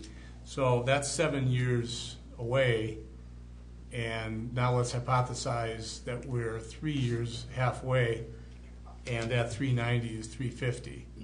What's the correction timeline necessary to make sure that that stays above the 300? Really depends on our projects. Will some projects be removed to withstand that? Obviously, an augmentation reservoir is needed, and that's already in play before there. However, in the capital expenditure schedule, you can see where we have some distribution system improvements where we haven't done those in the last 10 years, and you'll see some significant numbers of 200,000 2 years in a row, and then it jumps up to 300,000 for sub-base improvements. It's kind of a you're suggesting it's a fairly fluid situation, no pun intended. But what would you look to first? I'm just going to get a feel for priorities in that list of capital expenditures, were this to become kind of a marginally closer issue than you'd like. So what would I look to first to cut? Well, to change in terms of the priority listing in this, in the dates, because you've already moved the golf course wells 1 and 2. Right. So what kind of thinking goes into similar changes? Growth, where we're at. Things that would factor into that are where we would have water breaks or look at any sub-base improvements that would need to occur or not occur. Our system is old, is getting old, I should say. It's still handling things very well, but as a priority, we are imposed by certain CDPHE requirements for water treatment, and sometimes those pop up into where when I say pop up, you have a year or two to plan to implement that, to where other things, I don't want to say luxury things, but for example, in here in 2022, we have a $500,000 payment for a Sunnywood pipeline. That's more of a getting rid of an old booster station that's just maintenance headache, if you will. Things like that, sometimes you can put a Band-Aid on it and make it last longer. So in essence, this is not a concern with respect to the ability of the budget to be adjusted to compensate for that 390. Correct. Thank you. Yes, sir. Yeah, I mean, you can either, if your ending balance is getting too low, you can either increase revenues or decrease expenditures. And we've been focusing on the tap fees right now, but where most of us benefit is our monthly utility bill. We addressed tap fees a couple years ago as far as tiering it so that we've treated various groups fairly. And I think we've done a pretty good job of addressing tap fees. And whether or not our utility bills are fair, that would be another discussion. I mean, compared to other cities and towns, are we paying a lot more for our water and sewer or less? I mean, because that's where all of us would benefit as customers is the utility bill we get, as opposed to the tap fee. That's paid by the developer, whoever built the house. That is the balance. Who has carried our debt service for all these years? Who needs to contribute to that? Existing customers or developers, tap fees or user fees. And that's what we're showing you here tonight, is where we've made a lot of changes this year. In 2016, we're saying we're probably going to come to you and ask for an adjustment in the annual adjustment at 100% of the consumer price index. Also, change the capital fee, which hasn't been changed since 1997. It's stayed at the $325 per month, and increase that as well, and have that adjusted with the consumer price index, because that right now does not get adjusted. But Kip, you have indicated that will happen. It's just not happening with this particular action. In 2016, we'll bring it to you. Okay. On the water share of the 2015 COPS, is that for all three capital projects? No. The certificates of participation that the enterprise funds are involved with, just fleet maintenance. They're making cash contributions to Memorial Park. They're not making any contributions to the Aquatic Center. The cash contribution that David's speaking of is in the capital expenditure schedule. You'll see that right there. I line item that one. Memorial Park 22,634. In the right under special projects number 2. Right. Which chart are you looking at? The capital expenditure schedule, water capital expenditure schedule, just below the dotted line for 2015. Mm-hmm. You'll see it in the 4th column over. Mm-hmm. As reservoir engineering, vehicle times 2, Memorial Park, and then that cash contribution, Twin Lake purchase, and tank cleaning. Okay. Just a comment on the bringing things in line with 100% of the CPIU and the bringing into line the capital fees. Every fee that the city assesses, with the exception of this one and a couple of others, is adjusted annually for inflation. So theoretically, if you don't make that adjustment over some period of time, the money becomes less valuable. Many years ago, there was a 13.7% rate increase on water. In my opinion, that was a result of many years of 0.75% of the consumer price index being applied. And so we were losing 0.25% every year over a lot of years. And so council had to take drastic steps to bring that rate increase back up. This would minimize that potential. Kip mentioned the 6.85% that we would be reducing the rates. That was a commitment that a former council made, actually a former utilities director made, saying we have to make this significant increase so that we keep our balance appropriate. We would like to, in the future, have that decreased, that same amount. We can't do it all at one time. We think we can do that 6.85% into the future, but only if we start bringing that increase up to match inflation. Otherwise, we continue to fall behind, and we have to make a big step to catch up. Kip, I have some questions. The new meter system, the automatic meter system, how much is that going to save us? I understand we have to pay for it initially and pay for it over the many years, but how much is that going to save us in the long run? That's a great question. I don't have a direct answer. I can just tell you that as meters get older, they get inaccurate and typically read lower. I've never had a meter read too high. They typically read low. Okay. So there is some meter inaccuracies, and people would probably see their water bills go up that have older meters, but there would be additional revenue with a new metering system. However, not all meters get replaced either. We have some that go into service today that we simply modify for that metering system. Okay. This metering system, we've thrown ideas out there of maybe implementing over the course of a couple of years. Maybe we have 4 routes that we read once a month, and maybe it's a route at a time. 1 route this year, 1 route next year. We've looked at those options. We could save some money doing that, but my fear is when you get to the last route, what you've already implemented is outdated, and then you got to start all over again. So you have to go to every house and replace the meter. Either- I'm sure you'll get pretty efficient by the last route. Either the meter or simply the transmitter to the remote. We have our system has about 4 different types of meters and readers. So there's modifications made to some meters or some readers in some way, shape, or form. Okay, because that goes back to the column Q, the 390, because we're getting close to the 300,000. I see another payment of 520,000 on N underneath the initial payment of the meter system. So we're making 2 payments. How do you see 2020? Yes, that's a Sunnywood pipeline, and then also. Sorry. Okay. Oh, here it is. All right. With just a general $2,000 or $20,000 base expense. We've been pretty good over the last 10 plus years of not spending very much money. Our expenses have been low, and it's time to. It's all hitting at once. Mm-hmm. Another question I have is maybe for the general populace to understand our tap fees and what goes into the cost of a tap fee. I didn't realize tap fees were so expensive. So I didn't know what the breakdown of a tap fee.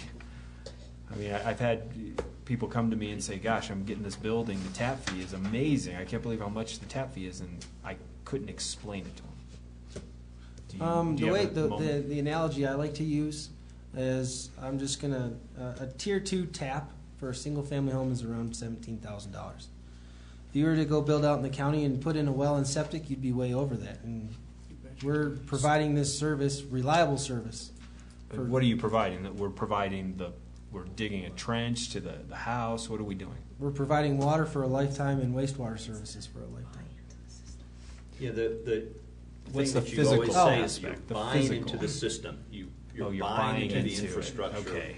that has been paid for, that there's debt service on, typically. And so you're helping to pay for the installation of a water treatment plant and miles and miles and miles of pipeline, even though the simple tap itself is several $100s. Okay, thank you. That narrows it down. It's a one-time fee. Okay, and the last question. Sorry, Bob, I see you there. I'm looking at column B, and when do we actually run out of taps? Well, in 20 years, we'll have 918 if my projections are But even how close. Shouldn't that number be going down? It does, but in my number 1 note at the bottom, you'll see. Well, I did read through that, yeah. 200 taps are added in 2024. That is when we develop more water sources, like the golf course wells 1 and 2. Okay, so all right, I understand. Dovetail relationship. Gotcha. What is interesting, though, is what I want to point out is what we've seen in the last 2 years is water usage per person go down slightly. So if people continue to conserve water, we will assess how much water per unit uses. And if it continues to go down, it just makes more taps available. Okay. That clarifies. Thank you very much. But there's got to be real estate available to support a tap. Yes. So we're somewhat limited in that respect as well. And that's kind of why I was like, well, we got all these taps, but we have no land. Yes, sir. I'm a little concerned about you putting off inspecting the pipes for corrosion and things like that. We had an event last year where a pipe burst, so do you have an inspection program for the pipes to see that this isn't going to happen again? I mean, typically you got water going into the system from the production plant, and you got the total amount of water that's billed for all of from the meters, and then there's a delta there. And it can be as high as 25%. Do you know what our percent delta is? And is that something you need to, are there leaks in the system that we haven't identified, basically? Our system is not 100% leak-proof. The delta there, I could guess what it is right now, probably around 12%. Okay. But it's a guess. However, with meter inaccuracies, it makes it really difficult to determine that as well. Okay. We have unmetered uses too. Yep, there are unmetered uses out there. We can always kind of not predict, but an educated guess on a water break and how much water is lost due to levels in tanks and such, normal daily usage. But it's the big X factor is the inaccuracy of meters. Okay, so that's why that's a first priority, though, not inspecting the lines. You're pretty comfortable with the lines right now. Yeah, all our mains are a minimum. Well, I shouldn't say all, but our specifications state 6 feet deep or more, 6 to 9. We do not go out and dig up mains to see their condition. We simply monitor the quality of water within the main. You typically inspect sewer lines, but you don't typically, from an industry standard perspective, inspect water lines. Okay. Until you have the sinkhole. Any other questions? Florida. Kip, I don't know how you do it, but that's a great explanation. Thank you. Thank you very much. If there are no other questions, let's call for a motion. Public interest. Maybe her. To approve resolution number 792. So moved. Second? Second. Any other discussion? Okay, Suzanne? Matthews, Yes. Mella, Yes. Sawyer, Yes. Schaefer, Yes. Carlson, Yes. Harvey, Yes. Levy. Yes. Thank you. Motion carries unanimously. Thanks again, Kip. Great job. Thank you. And council, thank you. We'll move on to public comment on items not on the agenda. I don't have any. Is there anybody here? Mrs. Miller? No? Don't you want to report on the annual chamber dinner, how great that was?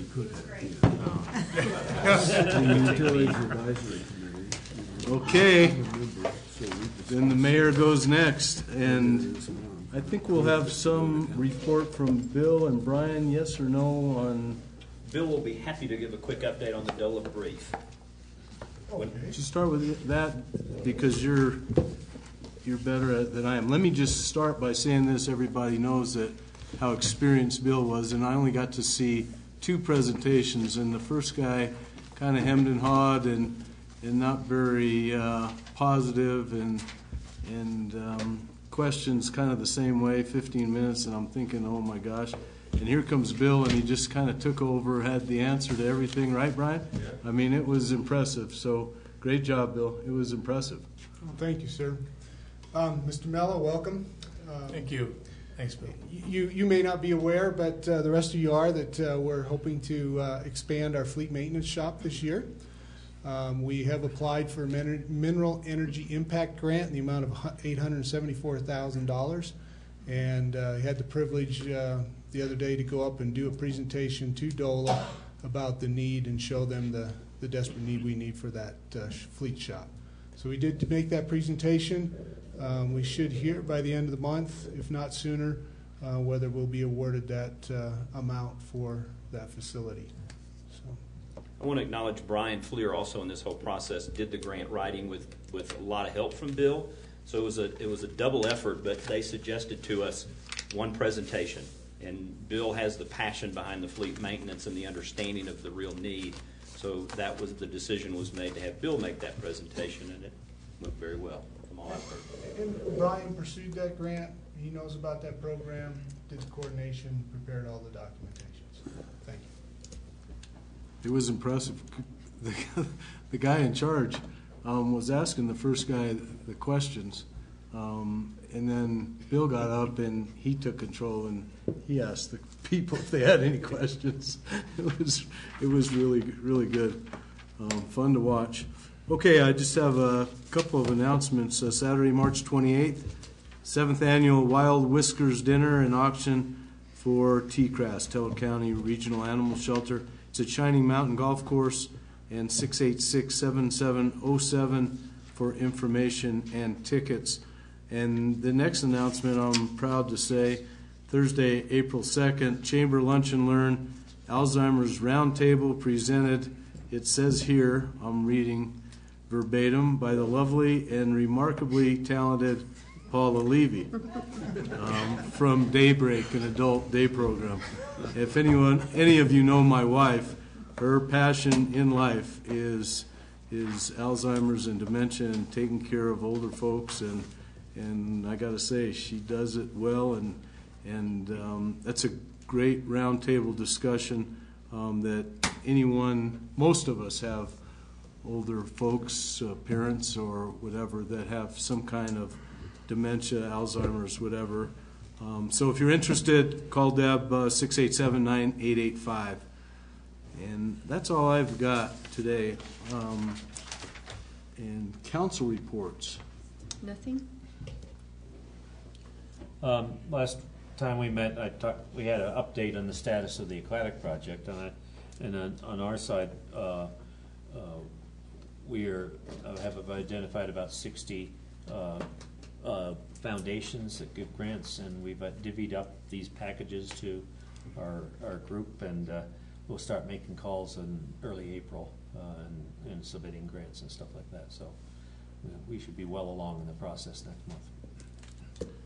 That's great. I'll just tag on to that. David and I are also involved in that process and meeting with some folks. And I think this month El Pomar will reach out to us in April, and we'll get a chance to sit down and chat with them, who we hope will be a big help for us. And many others. So that process is moving a little slowly, but everyone's working hard. So thanks, Paul. And we're hoping to work with the city on setting up for the community meeting too, for identifying amenities that people would like. So we look forward to being able to announce that soon. Ken? Nothing. Mr. Sawyer? Nothing. John? Nothing. Just a quick thank you to the council for your support. I feel honored to be part of this, and I look forward to serving you and the people at Woodland Park. Thank you. Thank you, Phil. We're thrilled to have you here. Thank you very much. Thank you. Okay. Aaron? I would like to welcome Councilman Mella to the council, and I have nothing else. Thank you. Mr. Buttery? Only that, Mr. Mello, we will chat with you about opportunities for orientation should you choose to want to do that. So we'll be talking to you soon about that. Thank you. And that's all we have from a staff this evening. Okay, thank you all very much. Council, I think that was a great meeting. Thank you. And this meeting's adjourned.